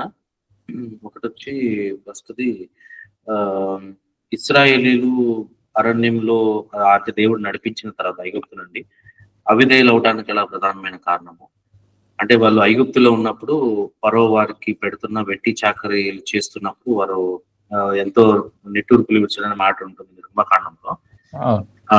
2వ అధ్యాయము 23వ వచనం చదివినప్పుడు వెట్టి పనులను బట్టి నిట్టూర్పులు విడుచుచు మొరపెట్టుచుండగా తమ వెట్టి పనులను బట్టి వారు పెట్టిన మొర దేవుని యొద్దకు చేరెను. కాగా దేవుడు వారి మూలుగులను విని అబ్రహాము, ఇస్సాకు, యాకోబుతో తాను చేసిన నిబంధనను జ్ఞాపకం చేసుకునేను. అంటే అంతవరకు వాళ్ళు వెట్టి చాకరీ చేస్తున్నారు, అంటే వారు పని చేస్తున్నారు కానీ వారు జీతం ఇవ్వకుండా వారు వాళ్ళని ఊరికనే పని చేయించుకుంటూ ఉన్నవాళ్ళు. కాబట్టి వాళ్ళ నిట్టూర్పులతో దేవుడిని ప్రార్థించినప్పుడు దేవుడు అబ్రహాం, ఇస్సాకు, యాకోబుతో చేసిన నిబంధన జ్ఞాపకం చేసుకొని ఆ తర్వాత మోషేని దేవుడిగా వారికి నియమించి అక్కడ నుండి ప్రయాణం చేసి పంపించినట్టు మనం చూస్తున్నాము. మరి ఇంత గొప్ప మేలు చేశాడు దేవుడు. వాళ్ళు నిట్టూర్పులు విడుస్తున్నప్పుడు దేవుడు వారు మరి ఆలకించి ఎంతో కనికరించి మరి కఠినస్తుడైన ఫరో దగ్గర నుంచి విడిపించి తీసుకొని వచ్చినప్పుడు ఇంత గొప్ప మేలు చేసిన దేవుడు వాళ్ళు ఎలా మర్చిపోయారు అరణ్యంలోకి వచ్చిన తర్వాత దేవుని మీదనే రివర్స్ అయిపోయి దేవుని మీదనే మమ్మల్ని తీసుకొని రమ్మని చెప్పి దేవుడు అక్కడి నుంచి ఐగుప్తుల నుంచి కీరకాయలు దోసకాయలు తినడానికి మేము తీసుకొని వచ్చావు, మమ్మల్ని చంపడానికి తీసుకొచ్చామని ఇంకా ఇంకా ఎక్కువ అనేకమైన మాటలు దేవుడి మీద రివర్స్ అయినట్లు మనం చూస్తున్నాం. ఎందుకు లెఫ్ట్ నుంచి రైట్ కి కంప్లీట్ టర్న్ ఓవర్ అయిపోయింది ఎందుకు?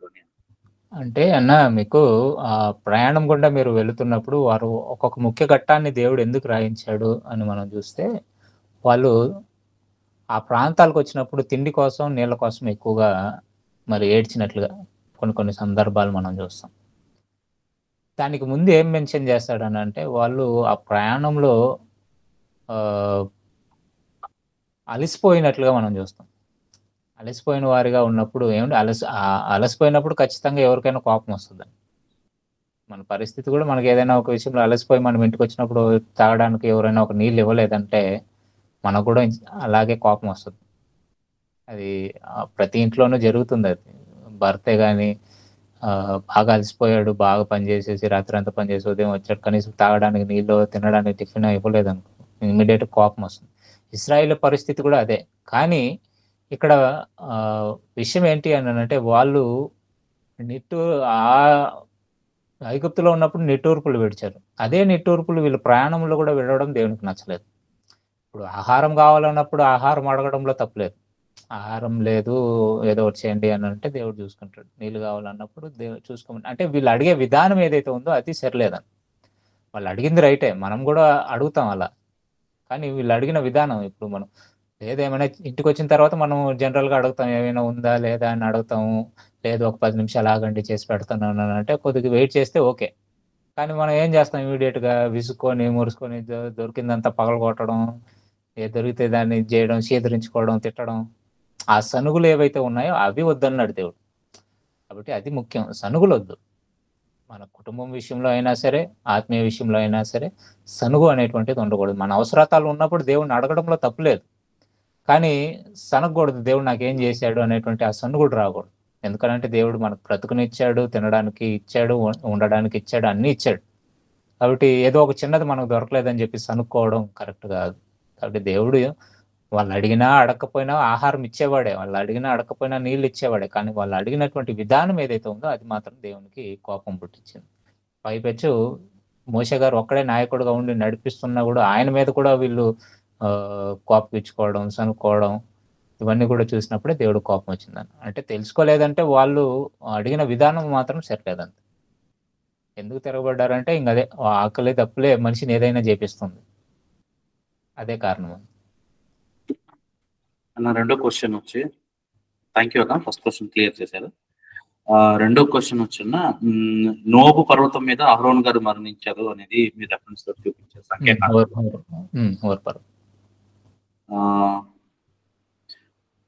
నోబు పర్వతం కదన్నది హోర్ అన్న, హోర్ పర్వతం. ఓకే అన్న. మరి ఇప్పుడు మోషే గారు చనిపోయినట్టు మనకి ఏదన్నా రిఫరెన్స్ ఉందండి. ద్వితీయోపదేశకాండం 34వ అధ్యాయం ఆఖరి వచనాలలో ఉంటుంది చూడండి. 34వ అధ్యాయం 5-6 చదవండి. 5-6లో ఉంటుంది. యెహోవా సేవకుడైన మోషే యెహోవా మాట చొప్పున మోయాబు దేశంలో మృతి నొందెను. అంటే మోయాబు దేశం అంటే అదే ఆ నెబో పర్వతం దగ్గర. బేత్పయోరు ఎదుట మోయాబు దేశములోనున్న లోయలో అతడు పాతి పెట్టబడెను. అతని సమాధి ఎక్కడనున్నదో నేటి వరకు ఎవరికి తెలియదు. మోషే చనిపోయినప్పుడు 120 సంవత్సరములు ఈడుగలవాడు. అతనికి దృష్టి మాంద్యం లేదు, అతని సత్తువ తగ్గలేదు. ఇశ్రాయేలీయులు మోయాబు మైదానములలో మోషేను బట్టి 30 దినములు దుఃఖము సల్పగా మోషేను కూర్చిన దుఃఖం సరిపిన దినములు సమాప్తమైనది. అంటే ఈ ప్రత్యేకంగా ఈ మాట ఎందుకు రాయబడ్డా, అతని సమాధి ఎక్కడనున్నదో నేటి వరకు ఎవరికి తెలియదని ప్రత్యేకంగా దాన్ని దేవుడు అండర్లైన్ చేయించాడు. అంటే అన్న ఇప్పుడు దేవుని మాటను బట్టి మోషే ఎట్టి పరిస్థితులలో కనాను దేశానికి ప్రవేశించకూడదు. కానీ ఇశ్రాయేలీలకు ఒక అలవాటు ఏంటనంటే, మీరు స్టార్టింగ్లో చూసుకుంటే ఆదికాండంలో యోసేపు గారు చనిపోయినప్పుడు నన్ను ఇక్కడ పాతి పెట్టిన తర్వాత మీరు మరలా కనాను దేశానికి వెళ్తారు. వెళ్ళినప్పుడు ఏం చేస్తారంటే, నా సమాధిని ఇక్కడ మీరు ఉంచకూడదు, మీరు తీసుకొని వెళ్ళి కనాను దేశంలో పెట్టాలని చెప్తాడు. అలాగే వీళ్ళు పితరులు ఎవరైతే ఉన్నారో వాళ్ళ పితరులందరూ ఉంటారు కదా, వాళ్ళ యొక్క శవాలను కూడా వీళ్ళు తీసుకొని వెళ్తారు. కాబట్టి మోషే యొక్క శవం ఒకవేళ వాళ్ళకి అక్కడ దొరికితే దానిని కూడా కనానుకు తీసుకొని వెళ్తారు అనేటువంటి ఉద్దేశంతో దేవుడు సమాధిని వాళ్ళకి కనపడకుండా చేస్తాడు. అంటే అతని ఇది కూడా అక్కడికి వెళ్ళకూడదు, అది దేవుని యొక్క ఉద్దేశం. మోషే ఇంకా ఎంటర్ అవ్వకూడదు అంటే ఇంక ఎంటర్ అవ్వకూడదు అంతే. అందుకని అతని సమాధిని అక్కడ కనపడకుండా దేవుడు అక్కడ దాచిపెడతాడు. థ్యాంక్ యూ అన్న. ఎవరికైనా ప్రశ్నలు ఉంటే అడగచ్చండి. వందాలన్నా. అది 2:10 నిర్గమకాండం 2:10 ఉంటుంది. దేవునిని ఎరుగని తరము అని ఉందినా. తరం అంటే 100 years కదా. న్యాయాధిపతులు అంటే తరము అంటే మనము 100 years అని లెక్కేస్తాం కానీ దేవునికి అట్లా కదన్న, 20 సంవత్సరాలు పైబడినటువంటి తరం. ఇక్కడ వీళ్ళు ప్రయాణం చేసింది 40-41 సంవత్సరమే కదా. తరము పుట్టిన ఎరుగని తరము అంటే ఎవరి నెల వాళ్ళు మొదటి నెల 14వ తేదీ జ్ఞాపకం చేసుకోవాలి. అట్లా తరం అంటే ఓన్లీ 100 years కదా. వీళ్ళు ఓన్లీ 40 సంవత్సరాలే అని వీళ్ళేనా? అంతకుముందు వీళ్ళే. మీరు న్యాయాధిపతులలో రాయబడిన మాట అడుగుతున్నాను. న్యాయాధిపతులు 2:10. అది ఆ తరం ఏంటంటే అన్న, ఇప్పుడు యెహోషువ గారు మరణించిన తర్వాత వాళ్ళని నడిపించే నాయకుడు అనేటువంటి వాళ్ళు లేడు ఇశ్రాయేలీలకి. కాబట్టి మనం ఇది చేయాలి, ఇది చేయాలి, ఎందుకంటే ఒక నాయకుడు చాలా అవసరం. అందరిని నడిపించాలంటే ఖచ్చితంగా నాయకుడు కానే కావాలి. కానీ ఆ సందర్భానికి నాయకుడు లేనందువలన ఏమైపోయిందని అంటే, వాళ్ళకి మంచి మాటలు చెప్పడం, దేవుని గురించి చెప్పడము అనేటువంటి నాయకుడు లేకుండా పోవడం వలన వాళ్ళు ఏమైపోయారంటే క్రమేణా దేవుని గురించి మర్చిపోవడం ప్రారంభించారు. ఇప్పుడు మనకు కూడా అంటే మనం సంఘానికి వెళ్తున్నాం కాబట్టి, మాటలు వింటున్నాం కాబట్టి కాస్త కోస్త దేవుని మీద భయం ఉంది. చర్చికి రాని వాళ్ళ పరిస్థితి, ఏం దేవుళ్ళే, మీరేమన్నా చూసారా, నేనేమన్నా చూసారా అని ప్రశ్నిస్తారు. అంటే మూర్ఖపు తరం అదే. కాబట్టి వీళ్ళు కూడా అలా మారిపోయారు. ఎందుకనంటే వాళ్ళకి నడిపించేటువంటి నాయకుడు, సరైనటువంటి నాయకుడు లేకపోవడం వలన వాళ్ళు అలా ఆ తరం మర్చిపోయేటువంటి ఒక తరం వచ్చేసింది అని దేవుడు చెప్తున్నాడు. తరం అంటే 100 మనం లెక్క వేసుకోవాల్సిన అవసరం లేదు. అది ఎట్లా ఉంటుందంటే ఒక తండ్రి తరం, అంటే ఒక వయసు కలిగినటువంటి వాళ్ళతో ఒక తరం, అంటే దేవుడు లెక్క ఎట్లా ఉంటుందంటే ఒక తరం లెక్క ఎట్లా ఉంటుందంటే 20 సంవత్సరాలు పైబడిన వారిని ఒక లెక్కేస్తాడు. మీరు తర్వాత కూడా మీరు చూసుకున్నట్లయితే 30 సంవత్సరాలకు ప్రారంభిస్తాడు. ఇశ్రాయేలీలకు వచ్చేసరికి వాళ్ళు ఎప్పుడైతే కనానికి వెళ్తారో వెళ్ళిన తర్వాత 30 సంవత్సరాలు పైబడిన వారు దేవుని పనిలో ఉండాలని చెప్తారు. కాబట్టి ఆ తరం ఒక తరం అవుతుంది, దానికి కింద తరం 2వ తరం అవుతుంది, ఇంకా పుట్టినటువంటి వాళ్ళు 3వ తరం అవుతారు. అట్లా అనమాట. అంటే ఎన్ని తరాలకి వాళ్ళు అలా తయారయ్యారో మనకు తెలియదు, కానీ ఒక 200 years అని మనం అక్కడ లెక్క ఉంటుంది. వందనాలనా, డిస్టర్బ్ చేసినందుకు సారీ. అంటే తరము వారికి దావీదు సేవ చేసి నిద్రించను అంటారు కదనా. అవును, అతని వయసులో, అంటే అతని వయసులో సమానులైనటువంటి వారికి, ఆయన తరంలో ఉన్నటువంటి వారు. ఇప్పుడు మనమందరం ఒక తరం అమ్మా, మనకు పిల్లలు ఉంటారు కదా, వాళ్ళు ఇంకొక తరం. ఆ పిల్లల్ని దేవుడు ఎక్కడి నుంచి లెక్కేస్తాడు అని అంటే 20 నుంచి లేదా 30 నుంచి లెక్కేస్తాడు. ఇశ్రాయేలీలకి 30 అని చెప్పాడు, కానీ మనం 30 తీసుకోలేం, ఇంకా మనం తక్కువే తీసుకోవచ్చు. ఎందుకంటే ఇప్పుడు 2వ తరం మనం ప్రభుత్వం లెక్కలో మనం తీసుకుంటే 2వ తరము 18 సంవత్సరాల కింద పడిన వారు ఒక తరం అవుతుంది, 18 తర్వాత ఒక తరం అవుతుంది. అంటే 18 రాగానే వీడు పెద్దవాడైండు, వీడు ఒక తరంలోనికి, పెద్దల తరంలోనికి వీడు వచ్చేస్తాడని లెక్కేస్తాడు. కాబట్టి అట్లే మనకి దేవుడు కూడా ఒక తరాన్ని లెక్కేశాడు. ఇంకా దావీదు గారి గురించి ఆలోచిస్తే దావీదు గారితో పాటు ఉన్నటువంటి వారికి సేవ చేసి నిద్రించినట్లు, అంటే ఆ తరం గురించి లెక్కేస్తున్నాడు. ఇంకొక డౌట్నా, సమాధి చేయబడకపోవడం కంటే పడిపోయిన పిండం యొక్క గతి మేల అంటారు కదన్నా. మరి ఈ యొక్క మోసే గారు సమాధి చేయబడలేదు, మరి ఎక్కడుందో తెలియదు అంటారు కదన్నా. మరి చేయబడలేదని లేదమ్మా, చేశారు కానీ ఎక్కడుందో తెలియదు అంతే. చేశారన్నా. తెలుగుదేశం అది మరలా చదవండి అన్న 5వ వచనంలో. చేస్తారు, ఎక్కడుందో తెలియదు. యెహోవా సేవకుడైన మోషే యెహోవా మాట చొప్పున మోయాబు దేశంలో మృతి నొందెను. బేత్పయోరు ఎదుట మోయాబు దేశంలోనున్న లోయలో అతడు పాతి పెట్టబడెను.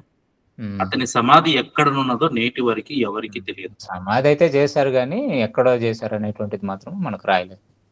అంటే వాళ్ళకి చెప్పలేదు ఇశ్రాయేలీయులకి దేవుడు. అంటే ఆ తరం వాళ్ళలో ఉండి వచ్చిన వాళ్ళు ఏదో ఒక చోట రాయబడి ఉండాలి కదనా? అర్థం కాలేదమ్మా. ఇప్పుడు ఆ సమాధి అనేది ఏదో ఒక చోట రాయబడి ఉండాలి కదా అంటున్నా. అంటే వాళ్ళకు మరుగు చేశాడమ్మా దేవుడు, అంతే, ఇంకేం లేదు. వాళ్ళకి కనబడకుండా మరుగు చేశాడు అంతే.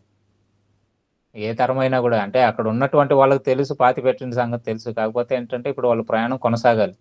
కొనసాగిన తర్వాత మర్చిపోయారు ఎక్కడ పెట్టారు. ఇప్పుడు మా ఇంటి ఎదురుగానే సమాధులు ఉన్నాయి. మా అమ్మ మా నాయన చనిపోయారు, మేము బాతి పెట్టాం. ఈ రోజు పోతే వాళ్ళ సమాధి ఎక్కడ ఉందో మాకు తెలియదు. అంటే ఎక్కువ సమాధులు ఉండడాన్ని బట్టి అంటే ఆ స్థలం అది లోయని దేవుడు రాయించాడు. లోయ ప్రాంతంలో మనం సమాధి చేసిన తర్వాత ఎక్కడని మనం గుర్తుపట్టలేము. మన కళ్ళెదుట కనబడే సమాధులలోనే మనం ఎత్తుకోలేకపోతున్నాం. అంటే లోయ ప్రాంతాలలో ఆ కాలంలో చేసినటువంటి సమాధి మనం అదే దేవుడు రాయించాడు. అంటే వాళ్ళు వెళ్ళిపోయారు, అక్కడ పాతి పెట్టిన తర్వాత వెళ్ళిపోయారు. వెళ్ళిపోయిన తర్వాత ఎక్కడ పాతి పెట్టారో వాళ్ళకి గుర్తులేదు. ప్రయాణంలో చనిపోయిన వారిని అందరినీ కూడా కానాను దేశంలోనికి తీసుకొని వెళ్ళే అలవాటు ఉందన్న. పితరులని కొంతమందిని తీసుకొని వెళ్ళినట్లుగా మనకు ఉందని యెహోషువ గ్రంథంలో ఉంటది ఆ మాట. వాళ్ళు తీసుకుని వచ్చినటువంటి సమాధులను ఆ ప్రాంతంలో పెట్టినట్లుగా ఉంటుంది. అది నాకు రెఫరెన్స్ దొరకలేదు, నేను ఇందాకలే చెప్దాం అనుకున్నా కానీ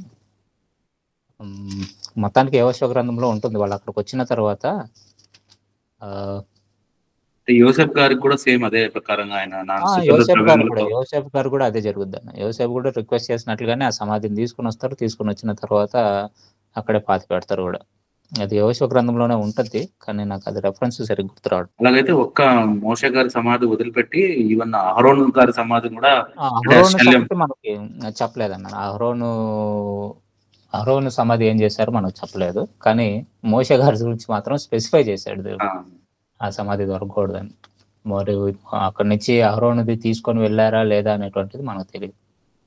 కానీ వాళ్ళకున్న అలవాటు ఏంటంటే చనిపోయిన వారి శల్యాలు తీసుకొని శరీరాలు తీసుకొని కనానులో వారి సొంత ప్రాంతమైన దేవుడు వారికి ఇచ్చిన ప్రాంతంలో అదే మీకు ఆది కాండంలో కూడా యోసేపు అదే రిక్వెస్ట్ పెడతాడు. చనిపోయే ముందు 50వ అధ్యాయంలో అదే రిక్వెస్ట్ పెడతాడు. ఇశ్రాయేలీయుల మిగిలిన వారికి కూడా నన్ను ఇక్కడి నుంచి ఖచ్చితంగా మీరు తీసుకొని వెళ్ళాలి అని అన్నప్పుడు వీళ్ళు ప్రయాణం అవుతున్నప్పుడు తీసుకొని కూడా పోతారు. అది కూడా దేవుడు రాయించాడు. యోసేపు అతని తండ్రి కుటుంబం వారు ఐగుప్తు నివసించింది. యోసేపు ఎఫ్రాయిముకు 25 చూడండి అన్న, 25 వచనంలో ఉంటుంది. మరి యోసేపు దేవుడు నిశ్చయంగా మిమ్మల్ని చూడవచ్చును, అప్పుడు మీరు నా ఎముకలను ఇక్కడ నుండి తీసుకొని పోవాలని చెప్పి ఇశ్రాయేలు కుమారుల చేత ప్రమాణం చేయించుకునేను. యోసేపు 100 సంవత్సరాలైన వాడై మృతి పొంది వారు సుగంధ ద్రవ్యములతో అతని శవమును సిద్ధపరిచి ఐగుప్తు దేశమందు ఒక పెట్టెలో ఉంచిరి. అది వాళ్ళు వచ్చి అదే అక్కడ పెట్టిన తర్వాత వాళ్ళు మరలా తీసుకొని వస్తారు. తీసుకొని వచ్చిన తర్వాత ఇక్కడ పాతి పెడతారని చెప్పి మీకు యెహోషువ గ్రంథంలో ఒక రెఫరెన్స్ ఉంటుంది. వాళ్ళు సెటిల్ అయిన తర్వాత వాళ్ళని అక్కడ పాతి పెడుతున్నట్లుగా యెహోషువ గ్రంథంలో రాయబడుతుంది. ఒకవేళ ఆ రెఫరెన్స్ దొరికితే నేను నెక్స్ట్ వీక్ మీకు షేర్ చేస్తాను. అంటే అన్న ఒక్క విషయం అన్న, నేను ఈ విషయం వేరే బ్రదర్ గారిని అడిగినప్పుడు ఇప్పుడు తోమా గారి సమాధి పూజింపబడుతుంది కదా, మోసే గారి సమాధి కూడా ఒకవేళ వీళ్ళకు గుర్తుండి ఉంటే ఇట్లా విగ్రహారాధనగా చేస్తారు, పూజింపబడతారు అన్నట్లుగా ఉండవచ్చు అని చెప్పారు. అట్లా అనుకున్నప్పుడు యోసేపు సమాధిని తీసుకొని వెళ్ళారు. అబ్రహాం సమాధి కనాన్ దేశంలోనే ఉంది, వాళ్ళది కూడా పూజించవచ్చు కదా.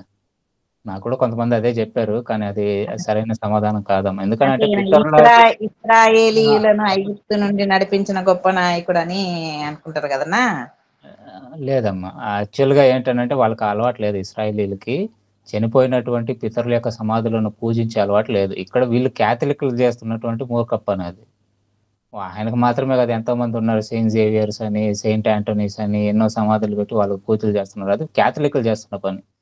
ఇశ్రాయేలీలు ఎప్పుడు అలాంటి పని చేయరు, అది చాలా మూర్ఖపు పని. అది దేవుడే చెప్పాడు.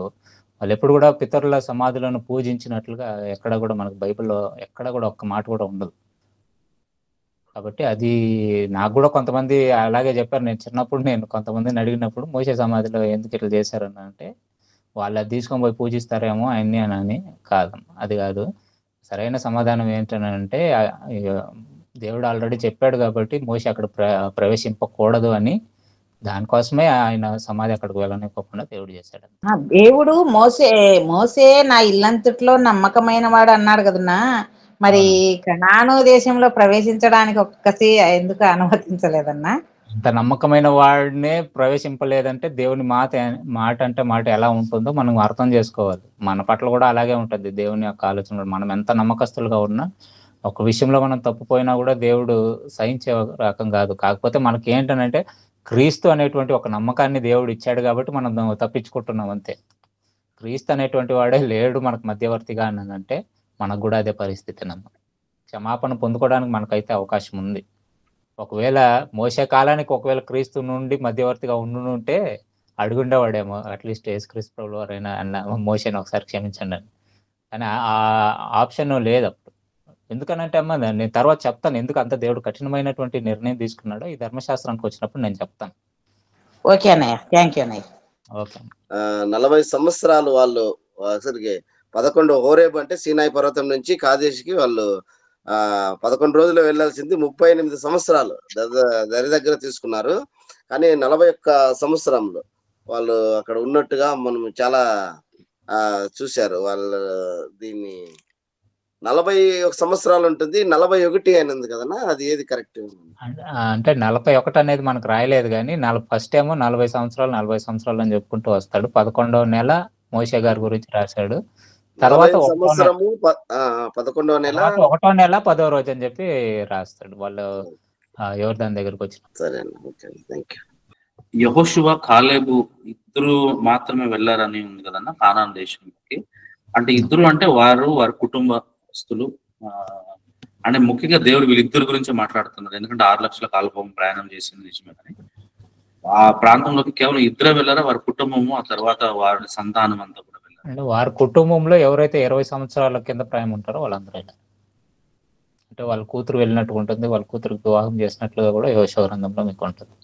అంటే 20 సంవత్సరాల తక్కువ ప్రాయం కలిగిన వాళ్ళందరూ కూడా వాళ్ళ కుటుంబంలో ఎవరెవరు ఉంటారో వాళ్ళందరూ వెళ్ళారు. అంటే ఈ ఇద్దరు కుటుంబాలు మాత్రమే, ఇంకే అంటే అదే 20 సంవత్సరాల కింద ఉన్నటువంటి వారు అందరూ వెళ్ళారు. వీళ్ళ కుటుంబంలో వీళ్ళ ఫ్యామిలీలో 20 సంవత్సరాలు ఎవరెవరు కింద తక్కువ వయసులో ఉన్నారో వాళ్ళందరూ కూడా వెళ్ళారు. యెహోషువ గ్రంథంలో మరి కాలేబుని గురించి మెన్షన్ చేస్తాడు. కాలేబుకి ఆ కుమార్తెకు వివాహం చేయడం అవన్నీ కూడా భూభాగాన్ని కూడా ఇవ్వడం అవన్నీ కూడా రాస్తాడు యెహోషువ గ్రంథం. సంఖ్య ఏమన్నా ఉందా రెఫరెన్స్? కానీ సంఖ్య రెఫరెన్స్ ఉందన్న యెహోషువ గ్రంథంలోనే ఉంటది కాలేబు గురించి. మీకు ఎంతమంది అడుగు పెట్టారు కానాన్ దేశానికి అని అడుగు పెట్టిన లేదన్న నంబర్ మనకి ఇవ్వలేదు. వాళ్ళు ఎంతమంది అక్కడికి చేరారో ఆ నంబర్ మనకి ఇవ్వలేదు. వాళ్ళు కౌంట్ అయితే మనకి ఇవ్వలేదు. కానీ కాలేబుని గురించి మనకి యెహోషువలో కొన్ని మాటలు దేవుడు రాయించి క్లాస్లో నేను ఇస్తాను. ఈ రెండింటికి నేను క్లాస్లో ఇస్తాను.